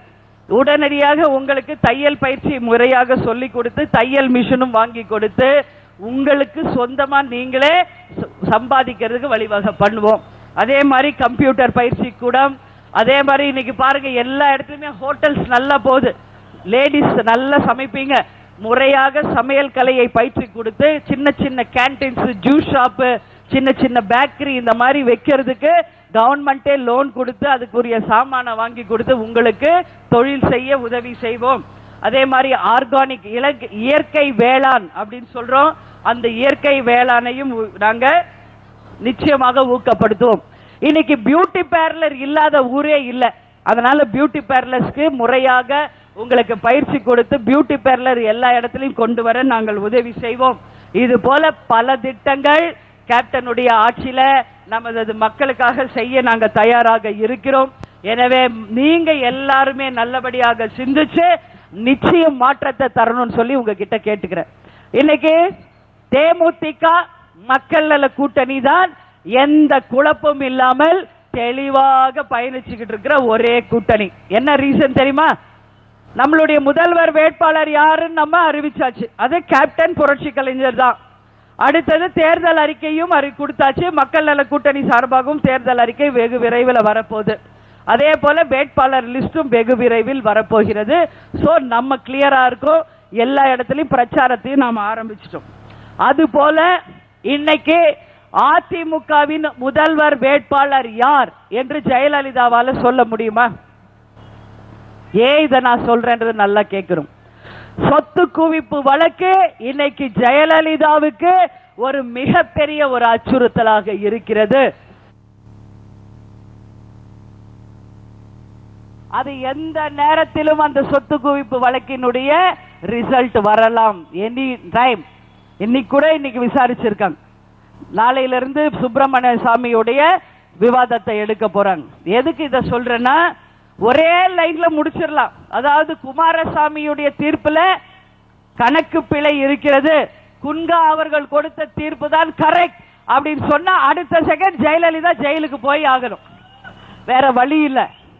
அப்படி ஜெயலலிதா ஜெயிலுக்கு போயிட்டா யார் முதல்வர் அப்படிங்கிற ஒரு பெரிய கேள்வி அங்க இருக்கு. அதே போலதான் திமுகலையும் கலைஞர் சிஎம்மா ஸ்டாலின் சிஎம்மா அப்படின்னு அவங்க குடும்பத்திலே ஒரு பெரிய குழப்பம் ஓடிட்டு இருக்கு. இங்க பல குழப்பத்தை உருவாக்குவரே யாருன்னா கலைஞர் தான். பழம் நழுவி பால்ல விழுக போகுதுன்னு சொல்றதும் அவர் தான். பழம் நழுவி நஞ்சு பால்ல விழுக கூடாதுன்னு அண்ணன் சொன்னாரு. கடைசியில பழம் நழுவி மக்கள் நல கூட்டணி என்கின்ற இந்த ஞான பழத்துல தேர்ந்த விழுந்து இன்னைக்கு மக்கள் மனசுல இடம் பிடிச்சிருக்கு. அதனால எனக்கு வந்த ஒரு தகவல், பேச ஆரம்பிச்ச உடனே தமிழ்நாடு முழுக்க கேபிள் டிவில கேப்டன் டிவியோட லைவ் டெலிகாஸ்ட கட் பண்ணிடுறாங்களாம். நான் பேச ஆரம்பிச்ச உடனே. ஏன்னா ஆளுங்கட்சியுடைய அவலத்தை புட்டு புட்டு வைக்கிறல்ல, அது மக்கள் பார்க்க கூடாதுன்றதுனால. இப்ப நான் வர்றதுக்கு முன்னாடி லைட் எல்லாம் இங்க ஆஃப் ஆச்சு இல்ல, இப்ப கரெக்டா இருக்குல்ல. கடுமையான கண்டனத்தை தெரிவிச்சுட்டு வந்திருக்கும். ஏன்னா சீப்பை எடுத்து ஒளிச்சு வச்சுட்ட கல்யாணத்தை நிறுத்திடலாம் நினைக்கிறாங்க. எந்த சக்தியாலையும் தேமுதிக ஆட்சிக்கு வருவதை தடுக்க முடியாது என்பதை உறுதியா சொல்றேன். நான் சொன்ன ஸ்கீம் எல்லாம் நிச்சயம் நம்மளால செய்ய முடியும். 70,000 கோடி ரூபாய் இருந்தால் போதும், நிச்சயமாக நம்மால நான் சொன்ன எல்லா திட்டத்தையும் நிறைவேற்ற முடியும். எனவே நாங்க உங்களுக்காக உழைக்க தயார், மாற்றத்தை கொடுக்க தயார். மாணவர்களே, இளைஞர்களே, தாய்க்குலங்களே, புது வாக்காளர்களே, திமுக அதிமுகவுக்கு மாற்றாக மாபெரும் ஒரு மாற்றத்தை தாருங்கள், புதிய சரித்திரத்தை படைப்போம் என்று கேட்டுக்கிறேன். மாற்றத்தை தருவீர்களா? திருப்பு முனையை ஏற்படுத்துவீங்களா? இந்த இரண்டு கட்சிக்கு மாற்றாக லஞ்சம் ஊழல் இல்லாத நல்லாட்சி கேப்டன் தலைமையில வரணும்னு சொல்லி கேட்டுக்கிட்டு, நமது முரசு நாளை தமிழக அரசு என்று சொல்லக்கூடிய அளவு மாபெரும் வெற்றியை தாருங்கள் என்று கேட்டுக்கொண்டு உங்களிடமிருந்து விடைபெறுகிறேன். நன்றி, வணக்கம்.